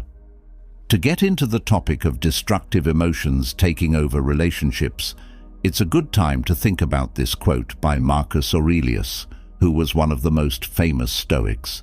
It is very wise of him to tell us, "You have power over your mind, not external events. Realize this, and you will find strength." This phrase is a strong reminder of how important it is to keep our emotions and thoughts in check, especially in relationships where anger, jealousy, or resentment are present. When these bad feelings happen over and over again and take over our relationships, they can pull us away from our true inner power. They keep us stuck in a loop of unconscious reactions and reactions to things we can't always change. Even though they are normal emotions, anger, jealousy, and resentment can keep us from being calm and in control. The challenge is to be aware of these negative feelings and know that we have power over how we respond to them. What Marcus Aurelius shows us is that we can't change the things that happen to us, but we can change how we react to them. To do this, you have to constantly analyze and control yourself, which are important skills for keeping your mental and emotional health in relationships that are hard.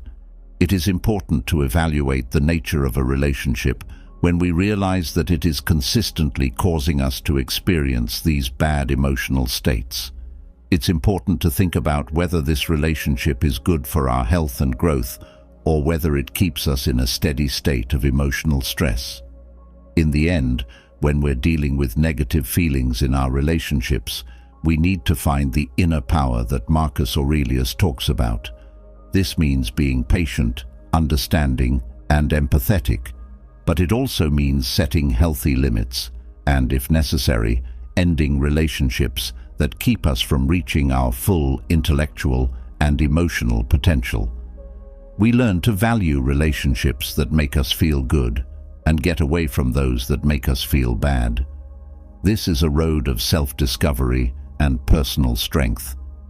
Dealing with the problem of manipulation and control in human relationships is very important if you want to understand the Stoic view on liberty, which was stressed by Epicurus, who is one of the most famous thinkers from this school of thought. He gives us advice in a powerful phrase: "No one is free who is not master of himself." This saying captures the core of freedom and self-government, which are important for personal growth and well-being.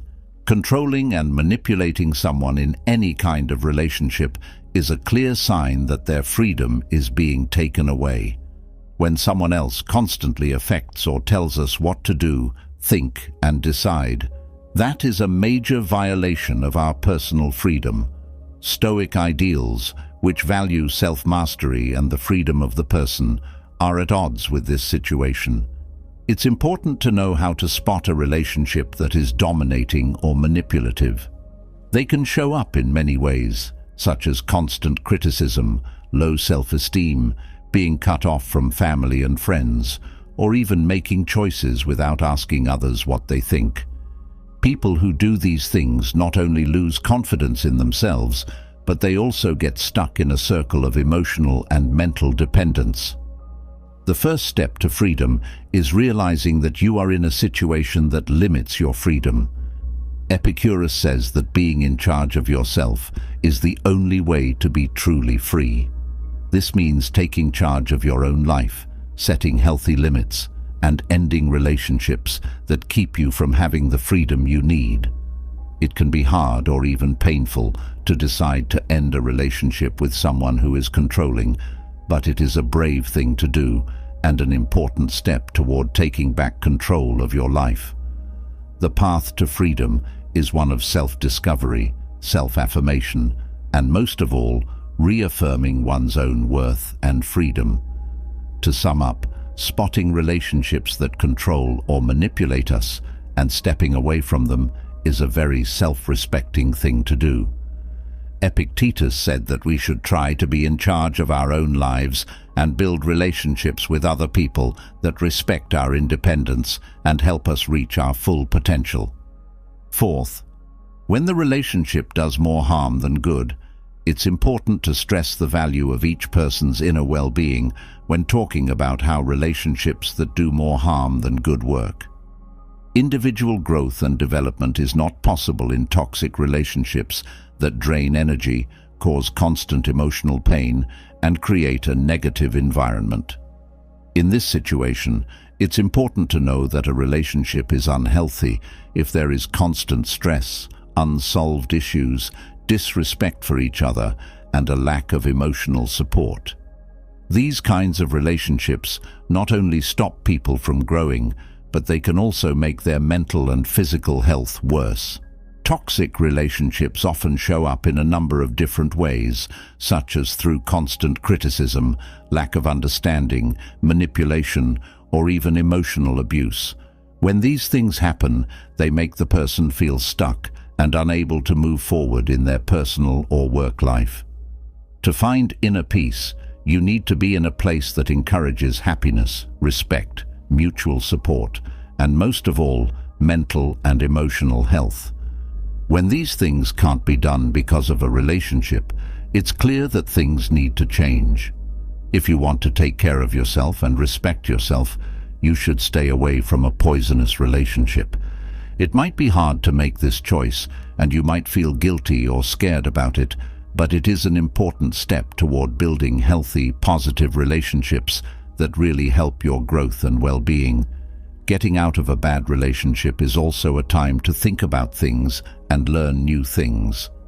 There is a chance to boost self-esteem, remind oneself of ideals and goals, and learn more about the kind of relationship that makes life more enjoyable. Because of this, it is important to know how to spot a bad relationship and have the guts to leave when you need to. After all, we should make it a goal to improve our inner health and grow as people.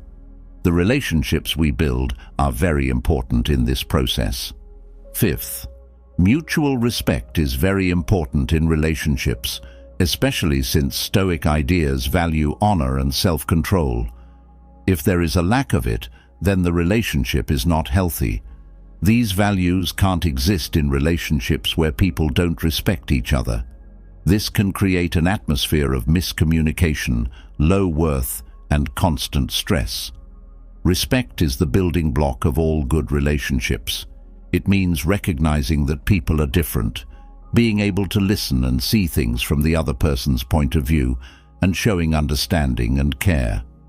Without respect, it's hard to communicate, disagreements get worse, and unity falls apart. When people in a partnership don't respect each other, it often shows up as disrespect, mean comments, not caring about the other person's wants and feelings, or even violent behavior.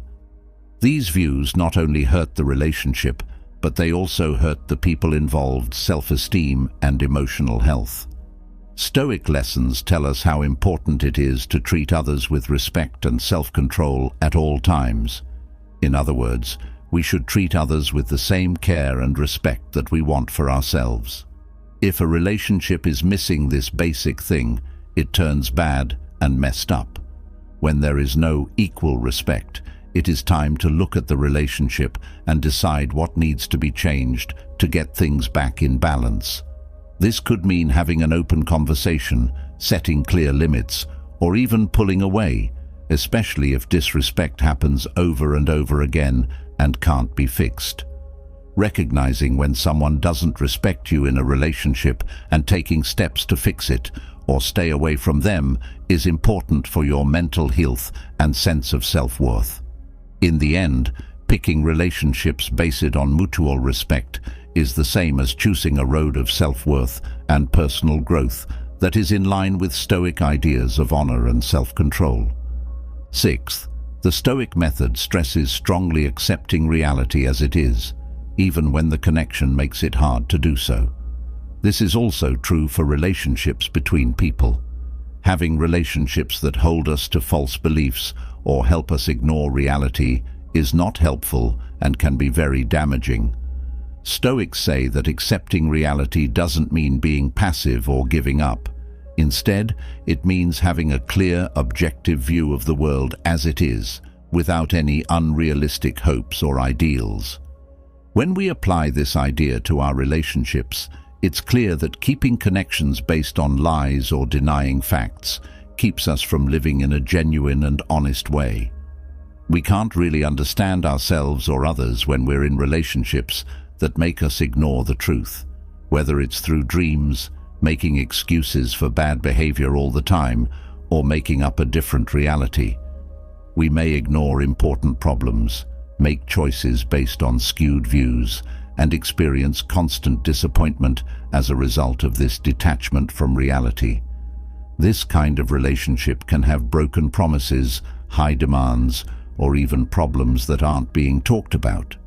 These events make us want to be angry and unhappy because we are always looking for something that doesn't exist in the real world. It can be hard to face the truth in a relationship, especially when it means giving up ideals that we hold dear. But it's an important step for growing as a person and making relationships that are better and more reasonable. Stoics tell us to accept things as they are, find peace in that knowledge, and deal with them as they are.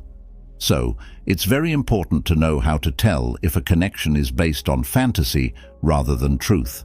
Seeing these patterns and stepping back from them can help us find our way to a more genuine and happy life, which is in line with the Stoic ideas of accepting things as they are and having a clear picture of what is real. Seventh, If you are giving up your values, living in line with your values is an important part of Stoicism and a key part of living a full and worthwhile life.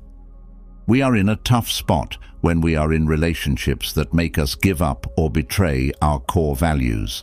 This is something we should think about and re-evaluate. Our personal values help us make choices, decide what to do, and decide how to connect with the world around us.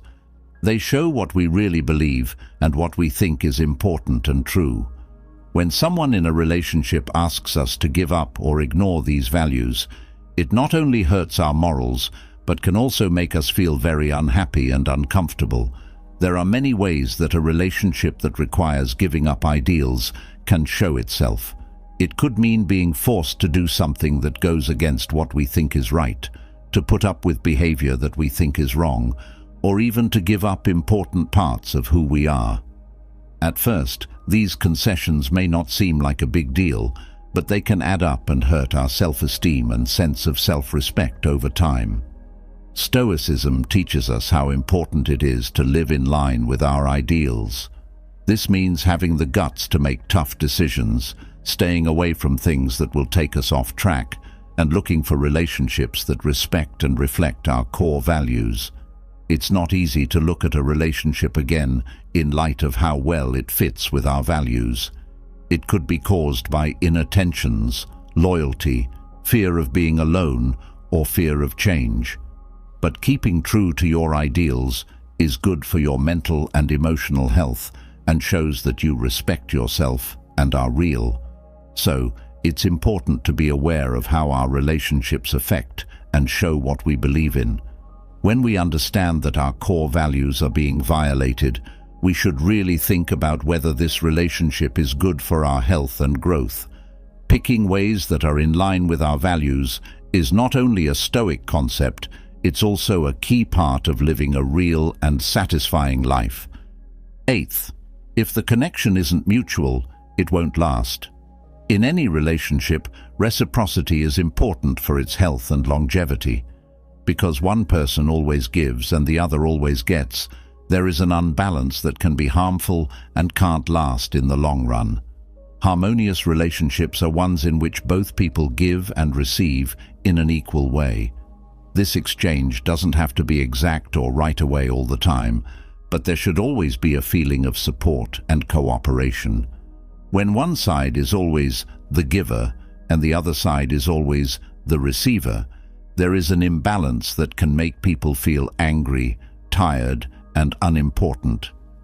This kind of one-sided relationship can show up in many ways, such as emotionally, where one person is always there to support the other and rarely does the same, or practically, when doing daily chores or making big choices. When the mismatch happens all the time, it stops being a team and turns into a problem for one person. If you see signs of a relationship that doesn't work for both people, you should talk about it. This might mean having honest talks about wants and needs, setting new limits and duties, and sometimes rethinking whether the relationship can last in the long run. It's important to keep in mind that self-respect and self-esteem are also at risk in this situation. The idea that you are worthless can be damaged by putting yourself in a constant situation of giving without getting proper value and care. Not only is it fair, but it's also good for you to try to find balance in a relationship. To keep relationships healthy and fulfilling, it is important to seek exchange.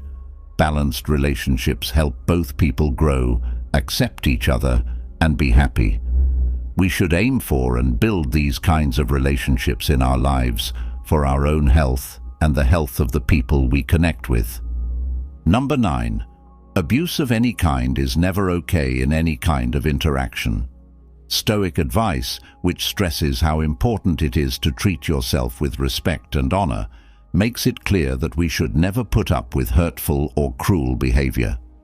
Abuse can show up in many forms, such as physical, mental, emotional, verbal, or even financial. No matter what form it takes, it is very bad for the mental, physical, and emotional health of the person who goes through it. A pattern of power, bullying, separation, and fear can be seen in abusive relationships. Stoicism teaches us to accept and value who we are. This means knowing how valuable we are on our own and not letting anyone treat us in a way that hurts our character or health. Being in a violent relationship is like living in a place that constantly devalues and dehumanizes us, which is the exact opposite of what the Stoics would consider a good and honorable life. The first thing you need to do to get help and change is admit that you are in a violent situation. Understanding that abuse is never okay and that the abuser is responsible for it, not the victim, is very important. In order to get out of this position, you need to get help from friends, family, or experts. Leaving a situation where someone is abusing you can be hard and needs strength and support, but it is an important step toward getting back your freedom, self-respect, and self-esteem. When you're getting over a violent relationship, you have to remind yourself of your own worth and strength. Because of this, it is very important to know the signs of abuse and act right away to protect yourself. It's important to follow the Stoic ideas of self-worth and self-respect on this trip. Everyone has the right to live a life that is free from abuse and treated with respect. 10th, when communication fails over and over again. Good communication is an important part of any good relationship. When communication fails all the time, whether it's only on one side or causes constant arguments, it gets in the way of peaceful coexistence and shared understanding. Stoic philosophy says that mistakes, frustrations, and resentments often happen in relationships where people don't talk to each other enough. When one person controls the talk or doesn't give the other person a chance to say what they want, it's called one-sided communication. In the same way, conversation that is constantly tense and unable to find common ground can be tiring and wearisome. The Stoics respect balance and peace in their own lives and in their relationships with other people. They believe that we should try to understand each other and talk to each other peacefully, stay out of fights that aren't necessary, and encourage an atmosphere of mutual respect. If these goals depend on good communication, then the best way to improve communication in a relationship is to actively listen, speak clearly and politely, and be willing to talk and understand the other person's point of view. This means being able to talk about problems freely, share thoughts and wants, and work together to find good answers. If conversation regularly breaks down and attempts to make it better fail, the relationship may need to be looked at again. Sometimes getting help from a professional, like a couples therapist or psychologist, can help you get past these communication problems. So, keeping up healthy and useful conversation is essential for any relationship to stay healthy and last a long time. In line with Stoic beliefs of balance and mutual understanding, this is an important part of both personal well-being and building healthy, meaningful relationships. 11th, if the relationship makes you feel less calm, end it. Inner calm and peace are important parts of the Stoic theory, and keeping them is key to living a full and healthy life. When relationships make us feel uneasy all the time, it's a clear sign that we need to carefully question these relationships and, if necessary, reevaluate them or even end them. St. Augustine said that people should try to find peace, and relationships that cause constant internal turmoil through arguments, stress, worry, or fear are not in line with this. The Stoic theory teaches us to value emotional balance and stay calm inside, even when things are hard outside. A relationship that causes a lot of stress makes it harder to reach this state of peace. In the long run, it can make us feel bad emotionally, which can hurt our mental health and make it hard to enjoy life and do things that matter. In this case, it's important to think about how the connection affects our health.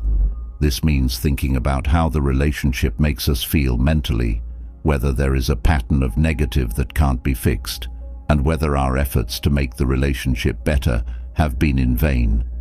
It is never easy to end a relationship, especially when there are strong feelings involved.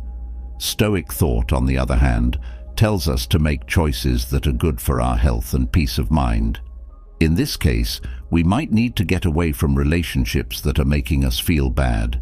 It's important to remember that looking for peace is not greed.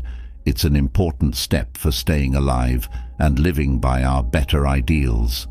So, when we're in relationships that keep upsetting our peace of mind, we should be brave enough to make hard decisions, always aiming for inner balance and peace. The first and greatest victory is to conquer oneself, Epictetus said. When we think about how deep and wise those words are, we realize that the end of a relationship is not a failure, but a brave step toward truthfulness and personal wisdom. Even though it will be hard, this path is a chance to grow and remember our most important ideals and principles. Remember that every choice we make is brave and deep in our hearts, especially those that help us leave bad situations behind. Taking on this conservative path not only protects our health, but it also leads to a better, more satisfying life.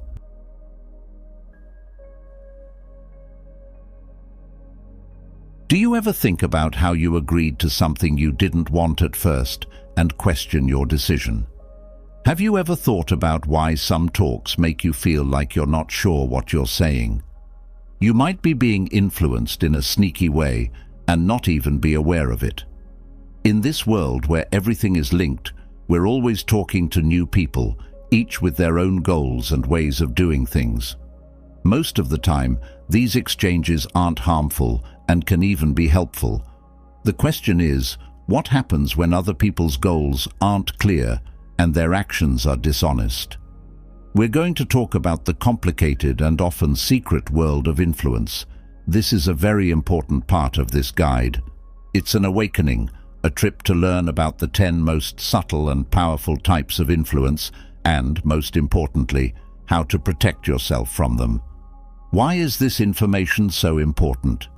In this day and age, influence comes from more than just the people around us. It also comes from media and social networks, which are everywhere. Learning these skills isn't just a way to keep yourself safe, it's also a way to gain more independence and freedom. I'm going to show you how to spot and stop these tricks. They range from gaslighting, which makes you doubt your reality, to emotional manipulation, which plays with your inner feelings. We'll figure out these strategies together, giving you the tools to stay in charge and make choices that are in line with your wants and needs. The first type is emotional manipulation. Mind control is like an unseen chess game, with your feelings as the pieces and your mind as the board. Imagine going through a magical forest where each tree stands for a different feeling, like fear, guilt, or happiness. Someone could shake any of these trees to throw you off balance. To begin, it's important to know that emotional influence isn't always clear. A lot of the time, it looks like care, love, or even a heavy silence. They are like a skilled magician who knows how to take your attention away from what they're doing so you don't see it. This process starts with small words or actions that don't seem harmful at first, but build up over time to make you question yourself and be afraid. Making people feel guilty is a common trick. Imagine that a friend asks you to do something that you feel is awkward or risky. "I thought we were friends," they say with a sigh of sadness and a look that says more than words. Suddenly you question your choice, feeling selfish for putting your own needs ahead of theirs. Fear is another covert method of emotional control. Though they might not say it, someone might imply that something bad might happen if you don't do what they say or follow their advice. That person controlling you is like being in a dark room where the only light comes from them. You have to count on them for help and direction. How can you protect yourself from these moves? Being aware of yourself is the first step. Spend some time getting to know what makes you crazy scared, angry, or happy. You need to know every feeling that grows inside you, like a farmer knows every plant in their garden. You'll be able to tell when someone is trying to play with them after this. Setting clear limits is the second step. Building a wall around yourself that can't be broken through isn't what this means. What it means is having doors that you can open and close whenever you want. Don't feel bad when you say no, and know that you can't always make everyone happy. Step 3 is to try to keep your relationships in order. A good relationship is like dancing. Both people move at the same speed and treat each other with care. If you feel like you're always following someone else's lead, you should think about ending that connection. Last but not least, never forget how powerful honest conversation can be. It can be hard to talk to someone who is mentally manipulating you, but sometimes just saying, "I feel this way," or "I'm not comfortable with that," can work. People who know how to manipulate feelings are very good at it. But you can learn to protect your emotions by being aware, setting clear limits, finding balance, and talking to others. In the chess game of life, remember that you control your own fate. Form number 2. Watch out for logical mistakes. Watch out for points that make sense but are based on false premises, like making personal attacks or broad statements. Thought errors are like mirages in the desert when it comes to arguments. They look like a safe place to stay and the truth, but as you get closer, they disappear, leaving only lies and confusion behind. A logical error happens when a case doesn't have a sound base, even if it seems fair or convincing at first glance. Being able to spot these errors is important for getting through everyday conversation and keeping yourself safe from minor trickery. One type of error that is often used is the personal attack, which is called ad hominem in Latin. When someone's character or personal traits are attacked instead of their case, this is what happens. Imagine that you are arguing about politics with someone, but instead of answering your points, they start criticizing your background or schooling. It's like someone chose to play unfair by putting sand in your eyes to make you blind and keep you from seeing what's really going on. The quick assumption is another common mistake. A small sample or a person's own experience is used here to talk about a whole group. It's like thinking that all birds fly south after seeing one fly south. This error is based on beliefs and assumptions, and it makes it easy for discrimination and confusion to happen. Another fallacy is the slippery slope fallacy, which says that a small first step will always cause a chain of bad things to happen. It's the same as saying that if you let your child stay up late one night, they will always have trouble sleeping. This error plays on people's fear of what might happen in the future by making effects seem worse than they really are. To stay safe from these false beliefs, you should first learn more about them. Being able to recognize their forms and how they act in talk is like having a map in this land of mirages. Is it really addressing the central point? Is it based on solid evidence or assumptions? It is also important to learn how to think critically. If you want to find the truth, don't just believe what you hear. Instead, ask, examine, and look for the proof behind the claims, like a detective. Don't believe what you see. Finally, learn to spot these mistakes and stay away from using them in your cases. You can help have a more honest and useful conversation if you stick to facts and logic when you talk. To put it simply, being aware of logical errors is like having a guide in a sea of ideas that are hard to understand and often lie. In this way, it keeps you on the road of reason and truth, keeping you from falling for points that look like gold but are really just air. Form 3. How to spot gaslighting. Know when someone is trying to get you to question what you think or what is real. Mental trickery, also known as gaslighting, is a sneaky way to get someone to do what you want them to do emotionally. In this kind of manipulation, the person trying to trick someone tries to make them question their memory, vision, or reasoning. like someone moving your furniture around slowly in your house and then telling you nothing has changed, which makes you question what is real. This strategy can look different ways. One of the most common is denial, in which the liar just won't accept the truth or says your experiences aren't real. It's like saying you saw a shooting star, but someone says you must have been fantasizing, even though you are sure you saw it. Changing the facts is another way to gaslight someone. The trickster might change the truth to make you question what you remember. For instance, if you remember a talk where you both agreed on something, the trickster might say it never happened, or that they said something completely different. It's like being in a maze of mirrors, where each one changes the truth a little more. It's also possible for gaslighting to happen when your feelings and thoughts are made fun of or put down. Telling you you're making a big deal out of a small matter is like telling someone you're really upset or hurt about something. It is important to trust your gut and your emotions to spot and stop gaslighting. It's likely not right if something doesn't feel right. Write down what happened, what you said, and how you felt. This could be a notebook or your phone's notes. Keeping a record of facts can help you back up what you say and remember the exact details. Also, ask friends or family members you trust for help. Talking to someone who isn't involved in the situation can often help you see things more clearly and confirm what you're going through. Self-affirmation and self-care are also very important.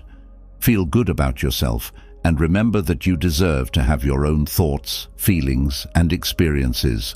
For keeping your emotional health, meditating or talking to a doctor can be very helpful.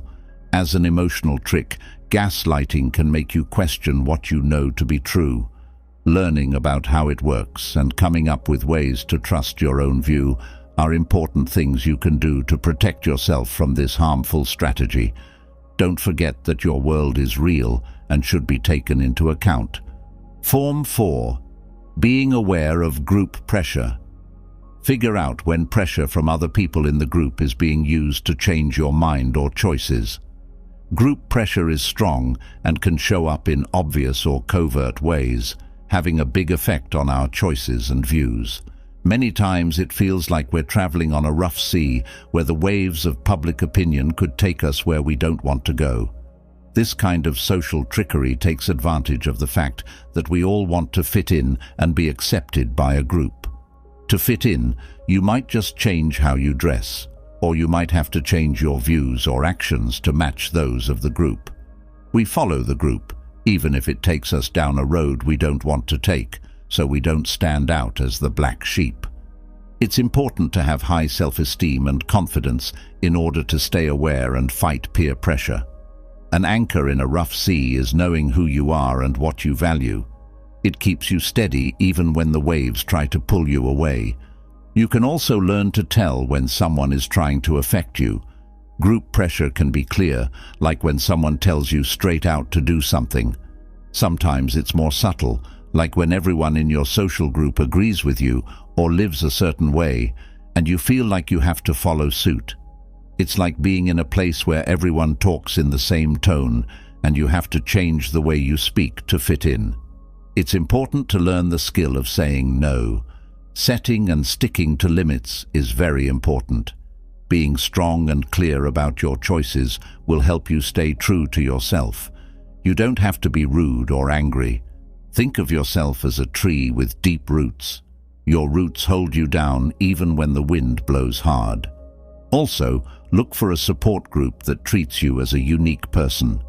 Finding people who respect different points of view and back your own choices is like finding a safe place where you can be yourself without worrying about being judged or put under pressure. Finally, choose what to do based on your own morals and ideals, not what other people think is right or popular. This may mean going the path less taken at times, but it's necessary to live a real and satisfying life. To stay true to yourself and make choices that are in line with your values and beliefs, you need to be aware of group pressure and learn how to deal with it. Remember that it's okay to be unique and choose your own path, even if it means not always going with the flow. Form 5. Recognizing too much flattery. Watch out for people who use charm to get you to trust them and then use it against you. Too much praise, that rain of comments that seems harmless, can be a very clever way to get what you want. It's like a tasty, appealing bait with a hook hidden inside. When someone compliments you all the time, it's simple to get caught up in the pleasure and not notice that they're setting you up for more subtle manipulation. This way of tricking us plays on our egos and our need to be liked and respected, as if someone were to give us a magic mirror that only shows the best parts of ourselves, making us forget to look deeper. But it's important to remember that when compliments are too much or don't match up with reality, they probably have a reason behind them. The first thing you should do to avoid falling for the trap of excessive praise is to have good self-esteem and an honest opinion of yourself. When you know your skills and flaws, you can use them to judge the compliments you get. Being able to tell when you're on real ground and when you're exaggerating is like having a mental navigation system. It's also helpful to pay attention to the situation and how often the praises are given. If someone hails you because they want something from you, or if they do it a lot, there are probably ulterior reasons. People who offer you a sweet every time they need a favor make you wonder if they really like you or are just trying to get something from you. When you think praise is too much, keep a healthy emotional space. Thank them politely, but don't let the praise get to you. Like having an umbrella on a sunny day, it may not seem like you need it, but it keeps you safe in case it starts to rain. Ask people you trust what they think. Sometimes an outside view can help you figure out if the compliments are real or just a way to get what you want. It's like having extra eyes that help you see things you might not see on your own. Lastly, learn the difference between praises that are real and ones that are meant to trick you. Sincere compliments are usually specific and appropriate for the situation, while too much flattery is usually general, unclear, and unfair. If you praise someone too much, it can be a quiet but effective way to control them. Maintaining emotional space, having a healthy sense of self-worth, and being critical of compliments are all ways to keep yourself from being influenced and keep your relationships based on honesty and mutual respect. For the sixth form, you need to recognize isolation tactics. Watch out for cases where someone tries to keep you from your family, friends, or co-workers. Isolation is one of the most sneaky and effective ways to control someone. The manipulator makes you more weak and dependent by cutting you off from your support networks, like friends, family, and co-workers. This makes it easier for them to control you. Picture yourself on an island by yourself with no one else around. The person who left you there is the only one who can help you. To spot this strategy, you need to pay attention to changes in your relationships, whether they are small or big. The trickster might start to make you doubt your friends and relationships, making you wonder if they are telling you the truth or are loyal, as if they put a magnifying glass over every little crack in your relationships and made them bigger until they were huge. They might also be more direct, like telling you to spend more time alone with them or blaming and putting down the people around you. It feels like they're putting up a wall around you, brick by brick, making it impossible for you to see or get to the outside world. To fight back against these strategies, it's important to keep up with your support networks and relationships, even if someone tries to get you to stop. Keeping in touch with family and friends on a daily basis is like having lifelines that keep you grounded and give you new views. Setting and sticking to clear limits is another approach. If someone tries to control who you hang out with or how you spend your time, you need to be strong and make your limits clear. It's kind of like making a fort where you decide who can and can't go. Having faith in your gut is also important. there's likely some truth to your feeling that something is wrong with how someone is affecting your relationships. As a way to protect our health and safety, our instincts work like an internal alarm system. Last, look for help from outside sources. If you feel like you're being left alone, talking to a counselor, therapist, or even a trusted friend can help you see things more clearly and confirm what you already know. For your emotional health and independence, it's important to be aware of separation methods. You can keep your lines of communication open and trust your gut to keep yourself from being alone and controlled. This will also make sure that your relationships are healthy, fair, and based on equal respect. Form 7. Be on the lookout for ultimatums. Figure out when someone is using a threat to get you to make a quick choice. When used for trickery, ultimatums are like being on the edge of a cliff. You feel like you have to make a choice that seems easy, but is actually very scary. Manipulators use ultimatums to make you feel like you need to make a choice right away, which limits your choices to what they want. Being aware of when choices are made in an extreme way is necessary to spot this strategy. For example, if you really loved me, you would do this, or if you don't do this, then our friendship will end. These are like red lights that mean someone is trying to control your behavior by putting pressure on you.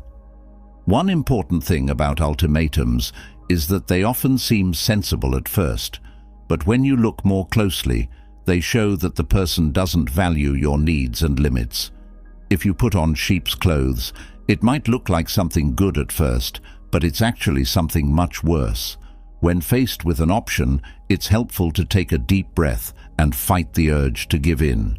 You might feel like you need to decide right away, but remember that you usually have more time than you think. This is like hitting the pause button in a computer game. It gives you time to think about what you want to do and gather your thoughts. Also, think about what will happen if you choose each choice. Ultimatums are often used to make one choice seem much worse than the other. However, if you look at the long-term effects, you might find a road that fits your values and wants better, like looking at a map before picking a route. It helps you see all the possible routes and what might happen if you go in each one. One more thing you can do is make your thoughts and limits known. You can reaffirm your independence by saying how the threat makes you feel and what you are and aren't ready to do. You can think of it as putting your feet firmly on the ground to show that the wind doesn't bother you. Finally, if you're in a relationship and the other person keeps giving you ultimatums, it might be time to think about ending that connection. It's not healthy or polite for people to be threatened or told they have to act a certain way. You need to be aware of ultimatums and learn how to handle them well if you want to keep your freedom of choice and make choices based on what's best for you, not what someone else is trying to force you to do. Stay cool, think about your choices, and let them know what your limits are. These are important steps to follow when giving a deadline. Form 8. Figuring out who is to blame. It's clear that someone is trying to make you feel bad in order to control what you do or think. It's a sneaky but effective way to control you, like a drug that slowly gets into your head and makes you question yourself and your choices. To figure out who is to blame, you need to be able to tell when someone is trying to make you feel bad all the time for their actions or feelings. Someone might say something like, "You make me feel bad when you don't do what I ask," or, "If you hadn't done that, I wouldn't have reacted this way." It's like having a skewed mirror that sees all of your actions as mistakes or flaws. To fight blame, it's important to stand up for your own truth and remember that your thoughts and feelings are real. Do not let anyone change the plot of your story or make you feel guilty for things that are not your fault. It's like having a shell around you that keeps you safe from the poisoned bullets of guilt. A good approach is to think about yourself before you accept blame. Checking to see if you are really to blame and if the charge is true is like looking at a plan before you go on a trip to make sure you are going in the right direction. Talking to each other is also very important. Say what you think when someone wrongfully blames you, and be clear about what your limits are. You could say something like, "I know you're upset, but I'm not responsible for what you did." This is like putting a "do not enter" sign in your emotional yard. In addition, it's important to be around people who are kind and helpful. Instead of rough ground where nothing can grow, a healthy and happy setting is like rich dirt that lets your best grow. In conclusion, finding blame is important for keeping your mental and emotional health. You can keep yourself from being influenced and make sure that your actions and thoughts stay yours, free from the shadow of unfair guilt, if you recognize this strategy and deal with it. To stay safe in the maze of blame, keep your mind clear, your limits strong, and your surroundings healthy. Form 9. Being aware of too much information. Watch out for cases where you have too much information that is often hard to understand or complicated. This can make it harder for you to make clear choices. Too much information is like having a storm in your head. Picture yourself in the middle of a storm of numbers, facts, and data coming at you from all sides. This could leave you feeling lost, stressed, and eventually unable to make smart, well-informed choices. This method of influence works by giving you so much information that you can't see the big picture. These tricks are used by manipulators to throw you off balance, which makes you more open to their requests or effects.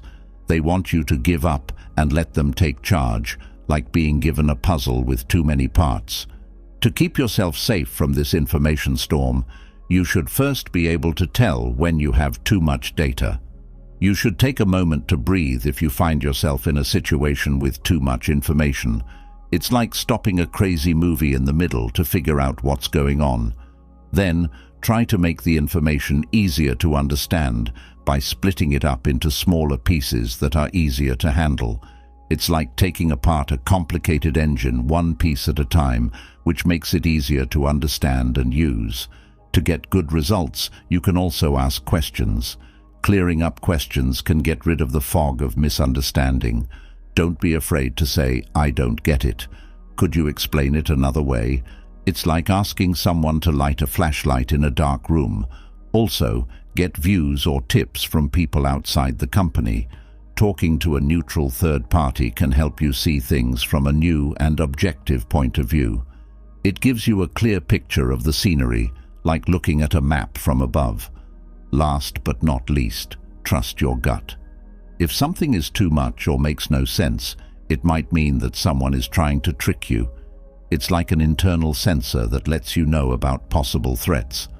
Being aware of information overload is important if you want to keep your independence and ability to make choices. You can stay calm in the middle of a lot of information by noticing it, making it easier to understand, asking questions, and getting help. This will help you make choices that are truly yours. You should always remember that your mind is your most important defense in a world where knowledge is power. Form 10.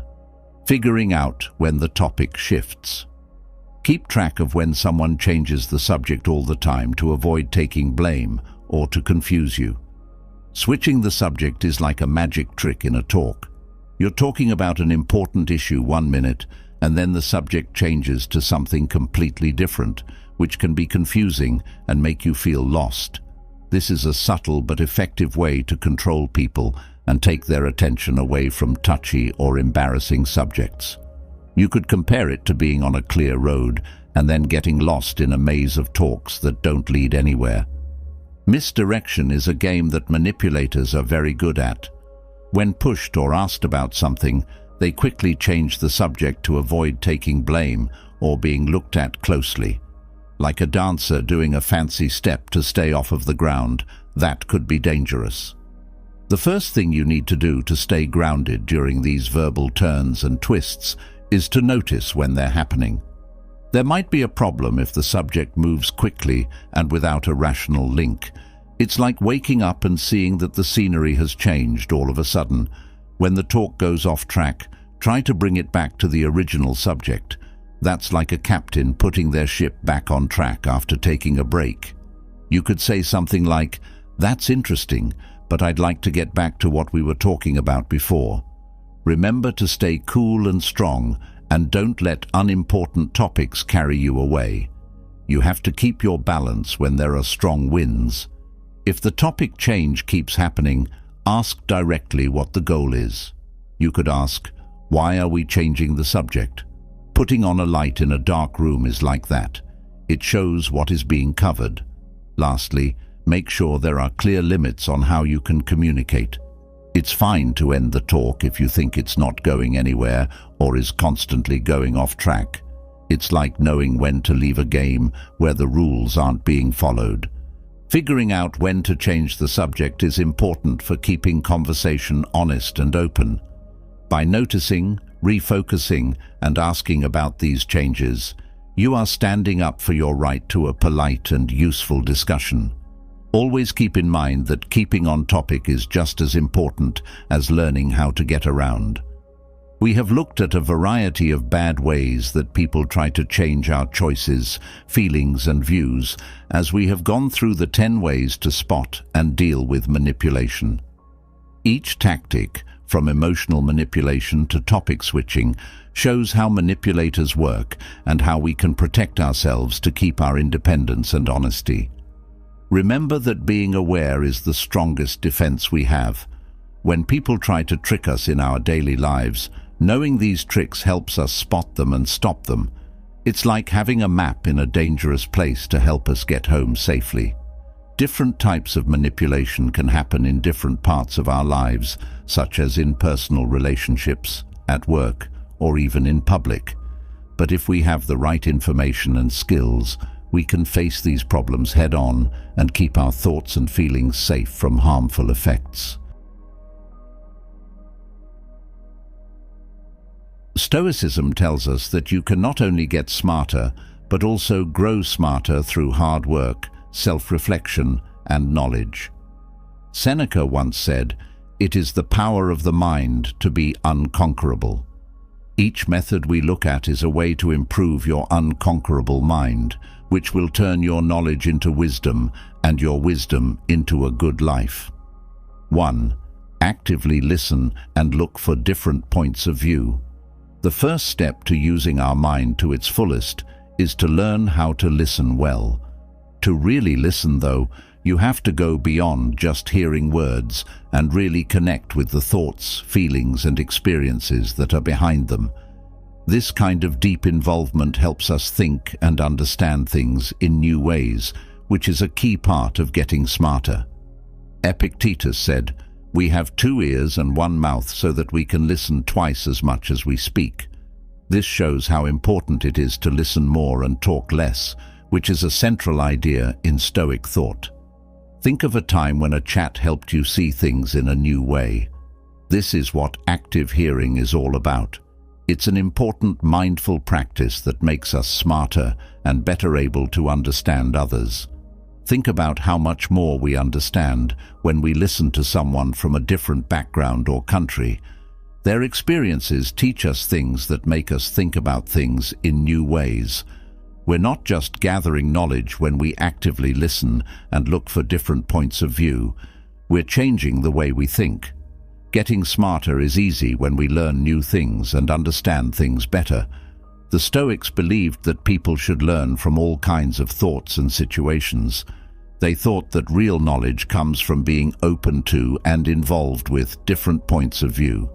Talking with an open mind, asking deep questions, and being open to new or different ideas are all parts of this.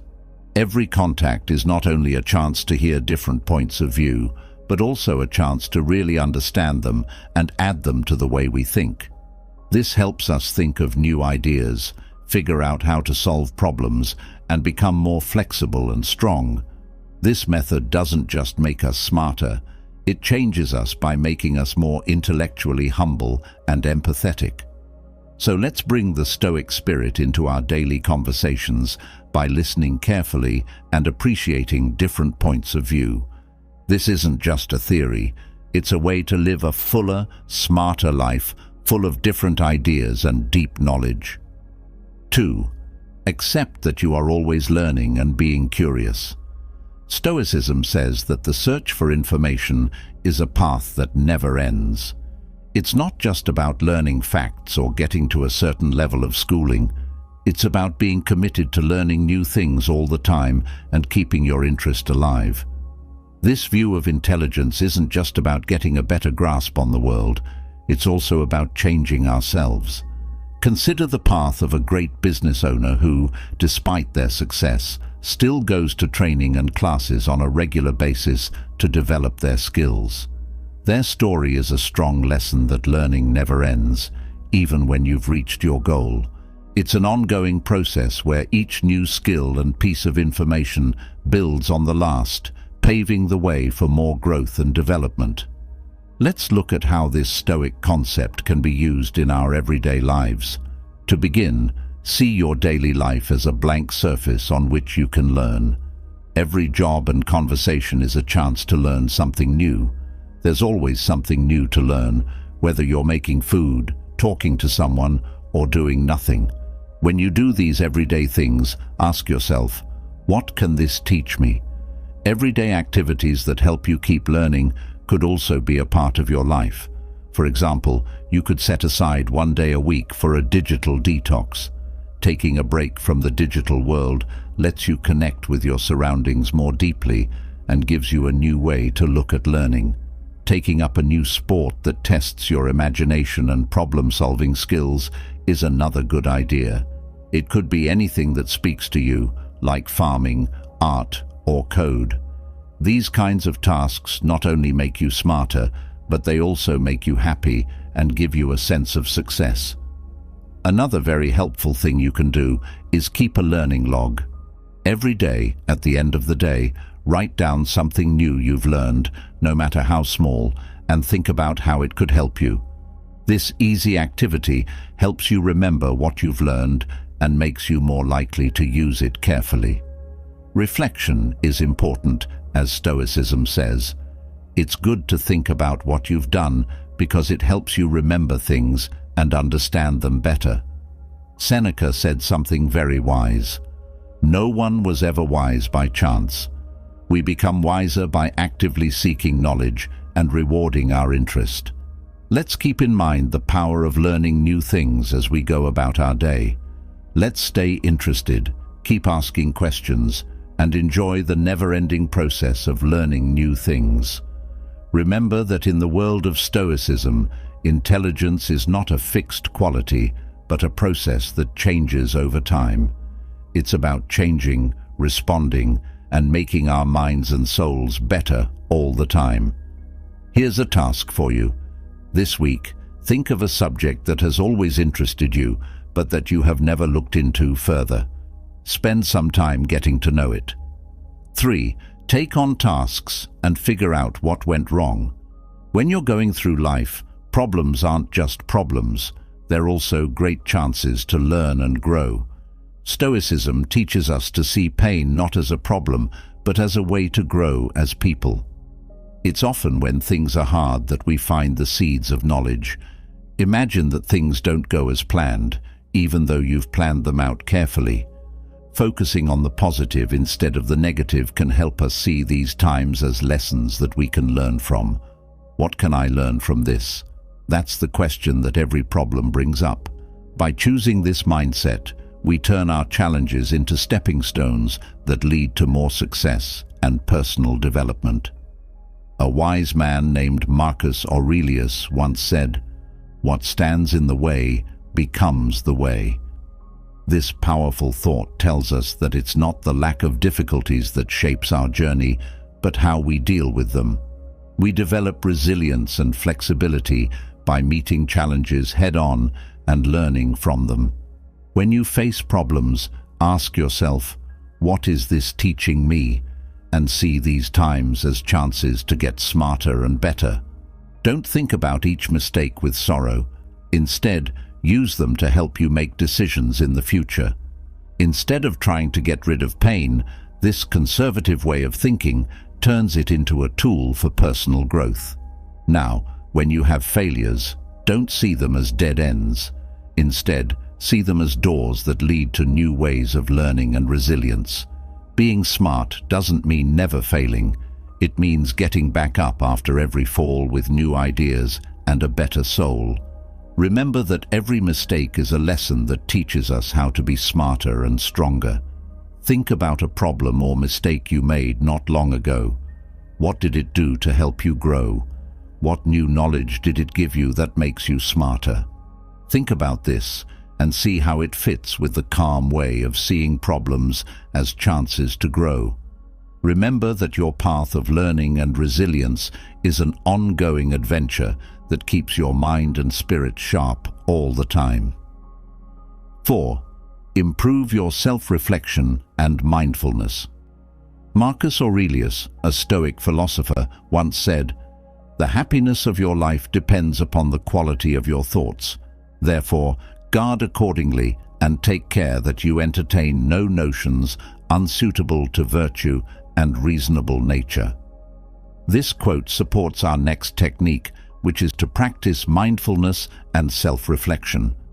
Being truly self-aware doesn't happen very often in our busy lives, but it's in these times that we discover how to become smarter.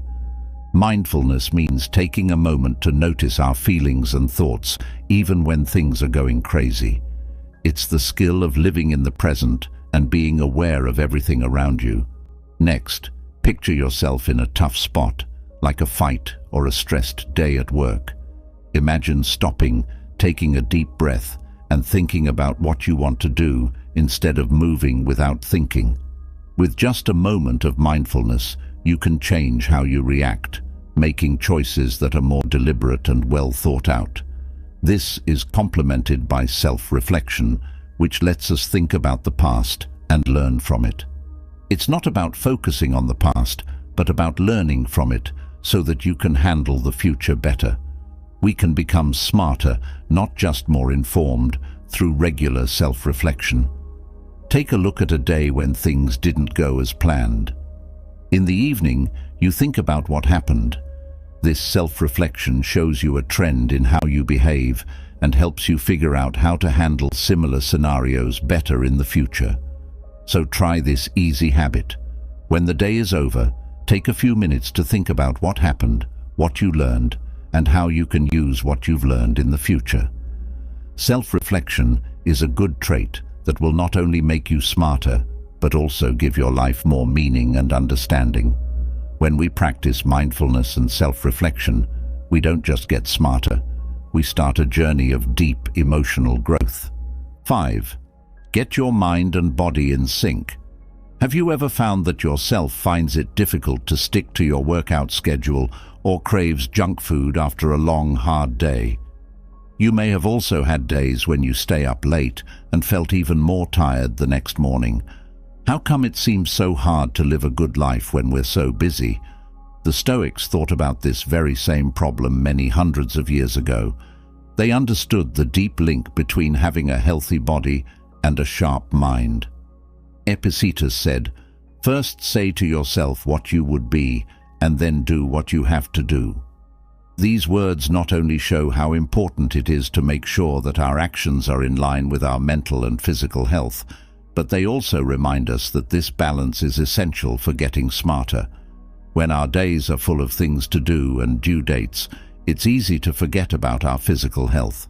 Still, it's important to keep your mind and body in balance. After all, having a good body keeps your mind sharp. It's not enough to just do some workouts or eat healthy foods once in a while. You need to make a habit that supports your general health.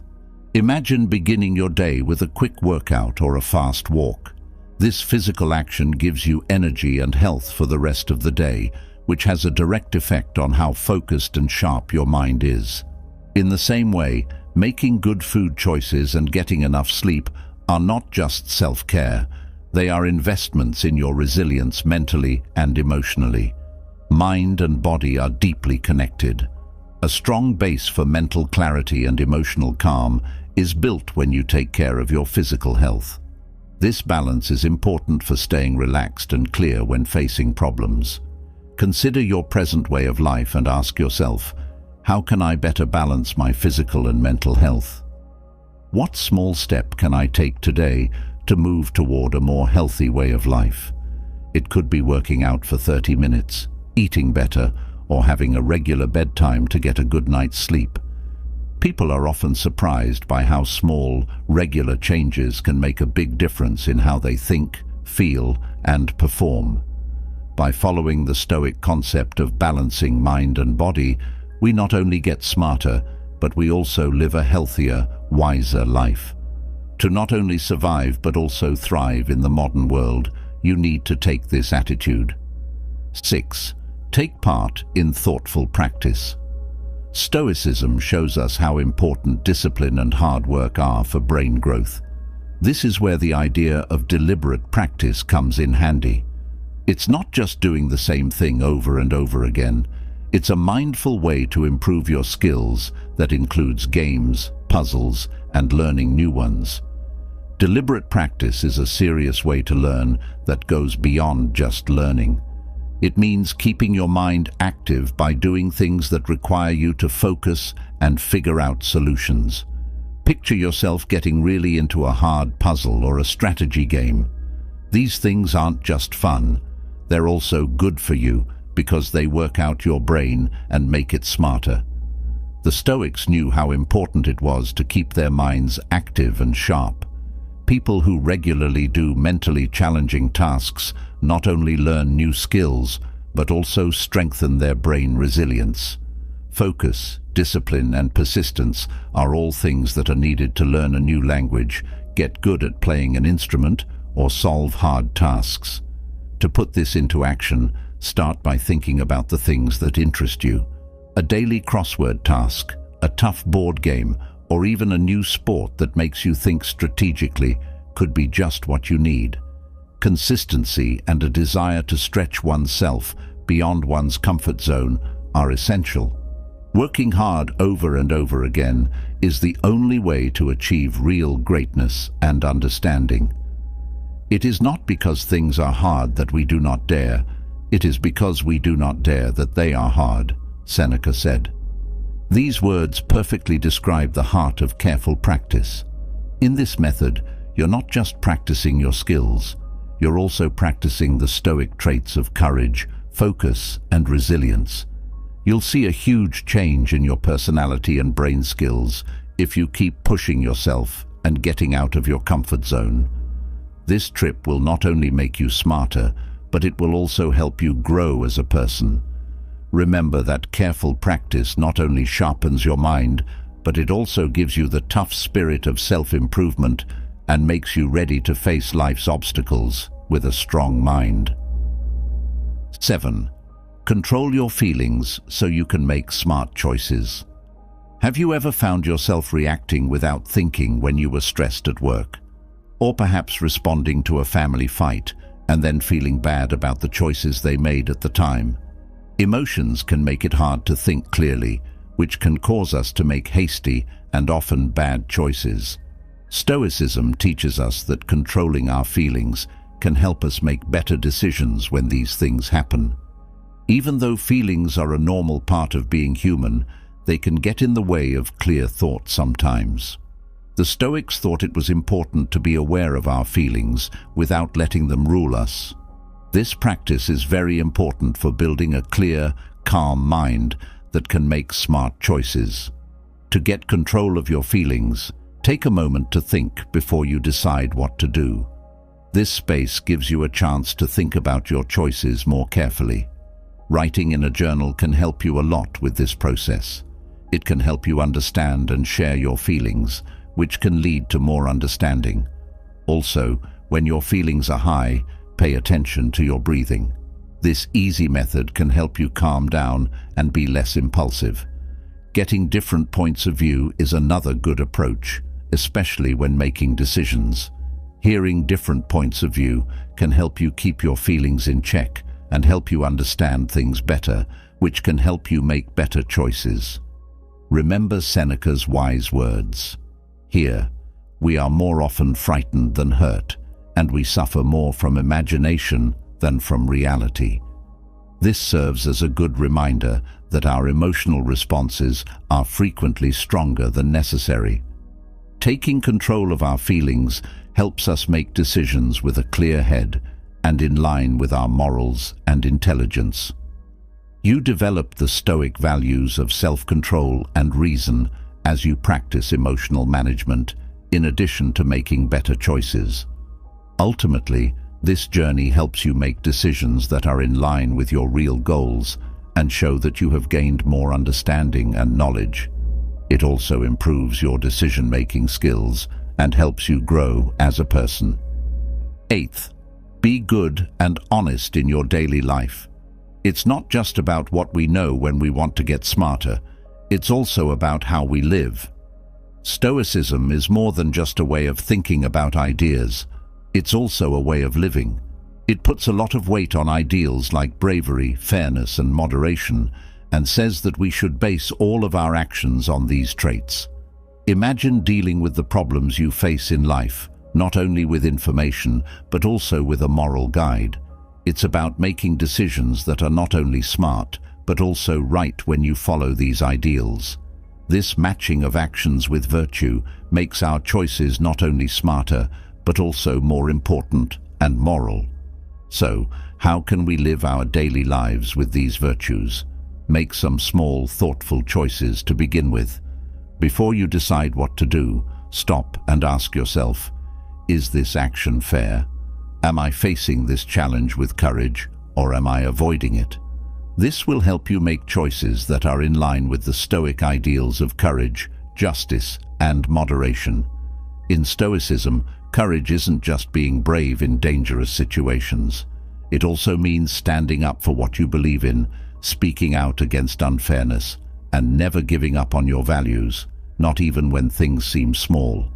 On the other hand, justice means being fair and caring to others, and not just thinking about your own well-being, but also the well-being of everyone.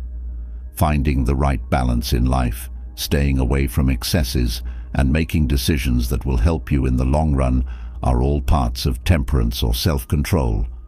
Marcus Aurelius was a good leader who showed these qualities. Don't waste time arguing about what a good man should be. Be one, he said at one point. This way of thinking about ethics can help us live better lives. These good traits can be shown every day by doing something nice for someone, standing up for a co-worker, or picking the harder right over the easier wrong. Being good and honest in our daily lives is a path that constantly tests and improves us. It's about making sure that our actions are in line with our higher values, and that our knowledge not only helps us succeed, but also makes the world a better place. By adopting Stoic ideals, we improve not only how we make decisions, but also who we are as people. This helps us live a life that is not only smart, but also admirable and inspiring. 9. Develop thanks to gain more wisdom. Continuing our trip through Stoic methods to make us smarter, we reach a deep but often ignored part, learning to be grateful. Stoicism tells us that being wise is more than just knowing things or having a good mind. It's also about enjoying every part of life. This is where practicing gratitude comes in. It can help you gain more knowledge and a more balanced view of things. Stoicism views gratitude as a mindset and a way of seeing the world, not just as a simple thank you. It means seeing the worth in everything, even the smallest good things. When we regularly think about the good things in our lives, we shift our attention from what we don't have to what we do have. This change brings happiness and peace, which are important for clear and smart thought. One useful way to learn to be grateful is to do some reflection every day. You could start or end your day by writing down 3 things you're thankful for. It could be something as easy as a nice meal, a chat with a friend, or the beauty of nature. Putting them down in a book can help you get better at this thoughtful exercise. Epictetus said that we should focus on the things we can change. Being grateful helps us do this by keeping us in the present and making us appreciate what we have right now. This way of doing things encourages us to be humble and grateful, which gives us the tools to deal with problems in a fair and careful way. Practicing thanks fills our lives with deep understanding and happiness, making our thoughts clear and our choices solid. It shows that learning from other people isn't the only way to become wise. Enjoying our lives as they are is also important. Being grateful every day helps us develop a mindset that makes us smarter and more satisfied with life, shifting our focus toward happiness, respect, and a better understanding of things. 10th, take some time to be quiet and clear your mind. Finally, our last Stoic way to get smarter is to use the power of being alone and quiet. Stoicism shows us how to find inner peace and clarity by focusing on ourselves. This is especially useful in today's busy and noisy world. Quiet times are important because they help us disconnect from the chaos around us and connect with our true selves. For the mind to clear, for reflection to occur, and for our mental batteries to recharge, this break is essential. We often have our deepest thoughts and find the best answers to hard problems when there is silence. It might seem hard to fit these quiet times into our busy lives, but there are easy ways to do it that are still important. Consider devoting some time to quiet reflection at the beginning or end of your day. One way to do this is to meditate, do deep breathing techniques, or just sit quietly and think. Instead, look for peace and quiet in nature, like on a walk in the park or by a lake. This will create the ideal environment for reflection. Disconnecting from our digital gadgets every so often is another good idea. This digital break is necessary to clear our minds and concentrate better. Along with these things, writing in a book in a quiet place can be very helpful. Writing down your thoughts is a lot like meditating, in that it helps clear your mind and give you a new viewpoint.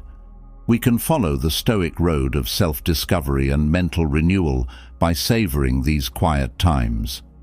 In addition to making us smarter, this practice helps us understand ourselves and the world around us in a deeper, more meaningful way. Remember that if you want to be smart, sometimes the deepest thoughts come from being still and thinking about yourself. Don't forget that each of these habits is a way to live a smarter, more healthy, and more satisfying life. Not only do they push us to get smarter, but they also push us to get smarter in other ways. The Stoics thought that intelligence was more than just knowing things. They thought that intelligence was also about living a life based on understanding, ethics, and inner peace.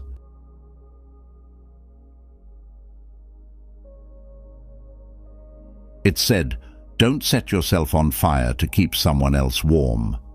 Ancient Stoic advice says it's important to find a balance between being kind and taking care of yourself. But in today's rush to be liked and always be the one who helps, many people have turned the good deed of kindness into a habit that hurts their own self-esteem. People often tell us to go the extra mile and push our limits for other people. But how much does it cost? Truth be told, being too kind is not a trait when it takes your own resources, energy, and health. It's a way to ruin yourself. Many people have lost their way and have given so much that they feel useless, unloved, and worn out. In this urban tragedy, people who mean well end up doing terrible things. Stoicism shows us a different way to be helpful without giving up who you are, to be kind without being mean to yourself.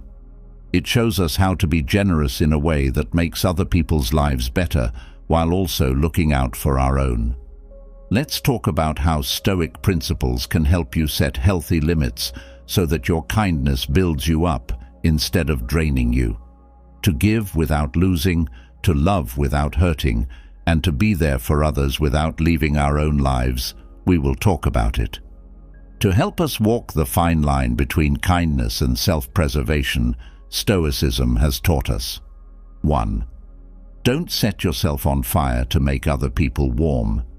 Marcus Aurelius, a wise Stoic philosopher, would warn us not to fall into the trap of being too kind. Picture yourself as someone who is always willing to help others and never says no. Giving away parts of yourself until there are none left is like that.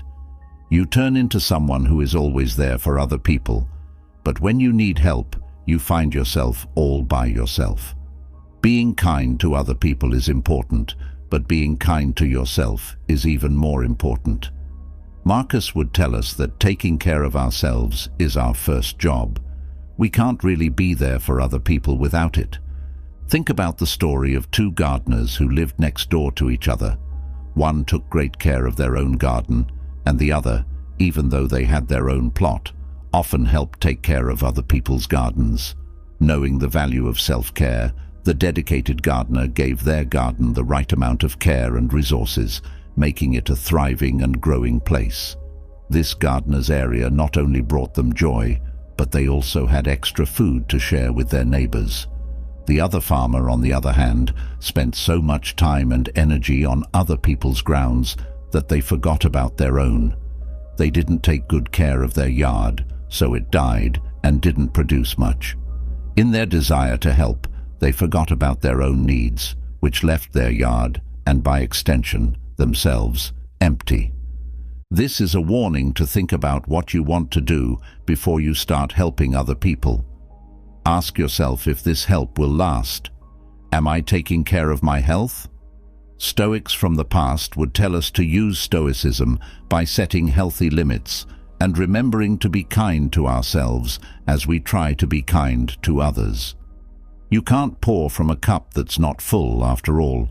Stoicism teaches you to keep your inner peace and honesty while also making the lives of others better. This way, you and the people you want to help will both have a healthy and satisfying life. 2. Being friendly with someone has an end date. Being kind and generous makes our lives and the lives of those around us better. But there is a sneaky trap in Stoicism, an old theory that still speaks wisdom to us in our busy lives when it teaches us too much about the limits of kindness. It's good to help others with an open heart, but it can be disappointing to expect the same level of kindness in return. Life often shows us that the good things we do today might not be remembered tomorrow. This isn't a reflection of how valuable we are or how valuable our actions are. Rather, it's just how people naturally remember and feel grateful for things. Think of giving as growing a tree. You take care of it and hope that it grows so that it can shade your home or provide food in the future. Nature does what it does, though. Storms, droughts, and the seasons all happen. In the same way, when we show kindness, we should let go of the hope of getting something in return. Stoics, especially Epictetus, say that we should think about what we do instead of what happens. He said, "Some things are within our control, and some things are not." This was a reminder that the joy of giving should come from doing it itself, not from hoping to get something in return. We can avoid the pain of unfulfilled hopes by adopting this mindset.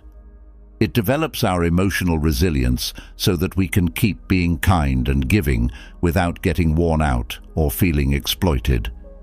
This doesn't mean we should close our hearts, but we should find a balance. Do not see the effect of your kindness as a deal, but as a reflection of who you are. By doing this, we not only safeguard our peace of mind, but also develop a kind of kindness that is self-sustaining and truly satisfying. This Stoic concept tells us to give freely but carefully, so that our kindness makes us better no matter what other people do. How can you use the Stoic principle of giving without expecting anything in your everyday life? Imagine a situation in which you can show kindness or help someone without expecting anything in return. Then, think about what you could do to make sure that your giving stays a source of joy for you instead of draining you. 3. There are no limits on received requests. When you think about the past, it's interesting to see how much help kings required, from getting dressed to keeping themselves clean, which was all done by servants.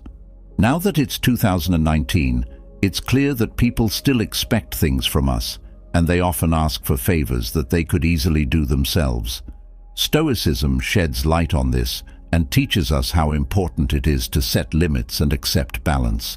This old idea is like a lighthouse. It shows us the way through the sea of endless requests so we can act with purpose and keep our emotional health. Stoicism isn't about turning down help. It's about finding balance so that we don't lose ourselves while helping others. One moving story is about a mother and her adult daughter who live in a cute town. The mother cared for her daughter so much out of love that she wouldn't let her take care of her duties.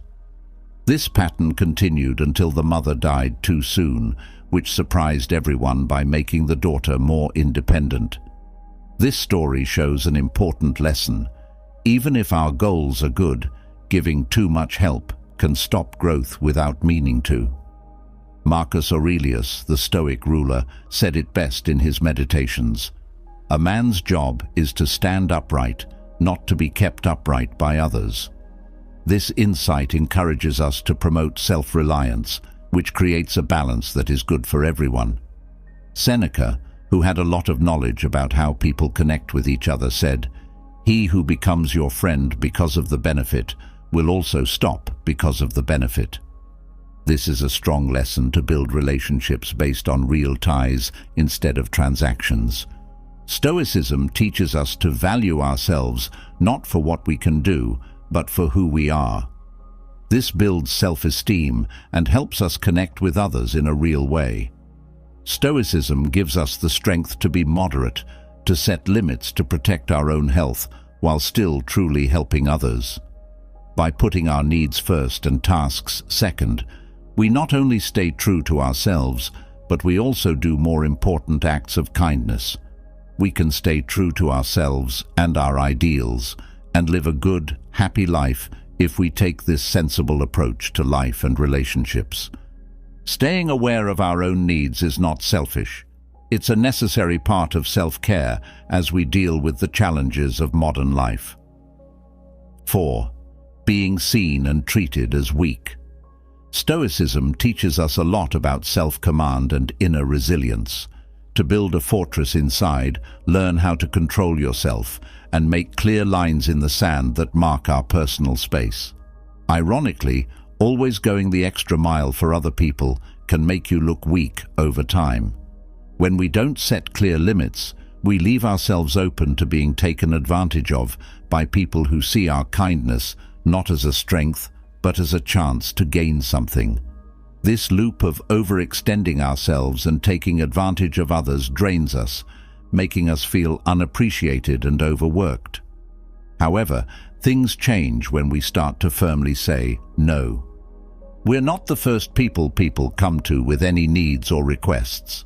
Being outspoken shows that we value our time and energy, which makes others respect us in return. Cicero, a famous Stoic philosopher, said it best. What you think of yourself is much more important than what others think of you. By setting limits and being self-disciplined, we not only protect our mental and emotional health, but we also get respect from those around us. Remember that the word no has the power to change things. It shows how much you value yourself and how much attention you expect from others. Adopt this motto and see how it changes the way your relationships work, promoting respect based on self-worth and pride. Being a part of this change, however, isn't always easy. Being open to everyone often brings in people who need help, leaving you out of the spotlight when it's time to celebrate. Being open might keep you out of times of happiness, relegating you to the role of helper and keeping you away from times of pleasure. This painful realization helps us tell the difference between real links and ones that are just looking for an easy way to make money. It's a tough way to figure out what relationships are really worth, and it makes us more careful about who we give our time and energy to. Did you know that another important Stoic concept is setting boundaries? Doing so not only makes us happier, but it also makes our relationships better. It's an interesting but true fact about how people think and feel. People tend to respect us more when we are brave enough to say no. This contradictory effect shows how self-respect can change things and how important it is to be careful in our relationships. Stoic knowledge not only keeps us from getting burned out, but it also helps us build relationships that are mutually beneficial. Please give a thumbs up if you think you have learned something useful so far. Let's talk about ways to stay safe from being used by others and from the bad effects of being too kind. First, get over your fear of saying no. Think about why the word no often feels so heavy and how it may have come from learning that being nice meant accepting others. Such lessons are strongly ingrained in us from the time we are young and are mixed with a fear of being rejected. This creates a belief system that says our worth is equal to being accepted all the time. Stoicism, on the other hand, encourages us to question and break down these deeply held beliefs. It promotes a life of free will rather than one that is ruled by the undercurrents of past training. Adults have the freedom to change how they deal with others because they know that the fears they were taught as kids no longer control them. Stoicism gives us the mental tools to look at our feelings and figure out what they mean. This lets us deal with life's challenges without letting old habits control us. Saying no to requests that cross our limits, especially when they hurt our well-being or sense of what's fair, is not only a way to fight old fears, but also a powerful way to show self-respect and independence. But it's important to keep our increased confidence in check by developing our emotional intelligence and sensitivity. Stoicism doesn't just support self-interest or being alone. It also stresses how important it is to make a good difference in our community and in the lives of those around us. The theory tells us to find a halfway ground where we can help and support others without putting our own health at risk. These situations need emotional intelligence because it helps us know when and how to help in a way that is good for both us and the other person. Real Stoic knowledge means being aware of our own limits while also understanding the real needs of others. It makes sure that our acts of kindness are not only self-disciplined, but also compassionate and understanding. This helps build a society where people respect and help each other. The second thing you can do is pay attention to how you feel. Stoicism encourages reflection and mindfulness by encouraging us to examine our feelings and thoughts, which builds mental resilience. This old knowledge tells us to take care of our inner peace by paying attention to how we react and feel, especially when we do kind things. It teaches us that helping others should make us feel good, like how clouds make us feel lighter. On the other hand, feelings of weariness, anger, or abuse mean that you need to change your perspective. It's important to know when our efforts, which aren't required, start to make us less calm. Being honest about how this makes you feel is not lying to yourself. It's a brave act of self-care that keeps our kindness from becoming a source of stress and pain. The third tip is to put yourself first. In the most obscure areas, it's easy to become a master and forget about our own health. Making time for self-care is essential, just like the Stoic values of focus and self-esteem. Stoicism, after all, is good for the soul and teaches us how to be self-sufficient. Instead of neglecting yourself, take care of your physical, emotional, and mental health. Recognize your presence and make your needs more important. You have to give this method your full attention. Accept yourself completely, forgive yourself for mistakes you've made in the past, and see the coming year as a blank slate for a calm restart. Choose something that will only make you happy and use this time to show how much you love yourself. Hold on to your limits and don't feel bad about turning down others if their requests come into your refuge. Help them as much as you can while making it clear that your own recovery comes first. Finding the people is the fourth approach.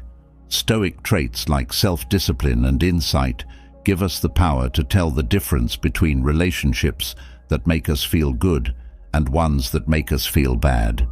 Dealing with people who always want more, whether it's attention, time, or resources, makes us, the nurturers, tired. Stoicism helps us learn how important inner strength is and reminds us that change is a door that only one person can open, because it is a mistake to think that we can change other people just by being nice to them. Change that lasts is a personal journey that starts with one's own drive, not with outside help. This way of thinking doesn't support being cold-hearted. Instead, it supports a healthy way of dealing with relationships. It's a dance of give and take. Being too generous can leave us empty, and being too cheap can make us feel alone. As Stoics, we are told to use our kindness and charity, but we are also told to use our judgment and cut ties when it's best for our health. It's about finding balance and making sure that our acts of kindness don't drain our energy. Remember that the best relationships are ones in which both people grow, not ones in which one person dies so the other can bloom. Stoicism tells us to find a balance and makes us think carefully about what we do and how it affects other people. It stresses how important it is to keep our charity in check, telling us not to spend all of our money on others at the expense of our main goal, which is to live a happy life. On the other hand, it tells us not to be too careful when we give, and instead urges us to be generous but smart about it. Seneca, a great thinker in Stoic philosophy, said it best. Kindness is a treasure, a benefit, should be kept like a buried treasure, to be unearthed only in case of necessity. His words remind us to be ready to be kind to others, recognizing the deep bond that exists between all people. As we conclude our comprehensive journey through the teachings and applications of Stoicism, it's important to remember that the path to mastering this ancient philosophy is ongoing. Throughout this guide, we've explored the foundational techniques of Stoicism, delving into how they can be applied to various aspects of life to build resilience, achieve personal growth, and ultimately craft the happiest dream life possible. Yet, the true essence of Stoicism lies in the continuous practice and integration of its principles into our daily lives. Embracing Stoicism is not a one-time task, but a lifelong commitment to growth, learning, and self-improvement. It's about making a conscious effort every day to apply the techniques we've discussed, whether it's practicing mindfulness, reflecting on your actions through journaling, or reminding yourself of the dichotomy of control. The real test of Stoicism comes not from understanding its concepts, but from living them, especially in moments of challenge and uncertainty. As you move forward, remember that the journey of Stoicism is personal and unique to each individual. There will be moments of success and moments of struggle. What's important is not the obstacles you face, but how you choose to respond to them. By applying the Stoic principles, you can turn every challenge into an opportunity for growth and every moment into a step toward your happiest, most fulfilling life. Keep revisiting the teachings shared in this guide, reflect on your progress, and continue to apply Stoic wisdom in all facets of your life. The path to a Stoic life is paved with perseverance, patience, and persistence. With each step, you'll find yourself becoming more resilient, more content, and closer to realizing your dream life. Thank you for embarking on this journey through Stoicism with us. May the wisdom of the Stoics guide you in your pursuit of happiness, and may you find strength, peace, and fulfillment in the practice of this timeless philosophy. Here's to living a life aligned with virtue, reason, and the pursuit of your highest self.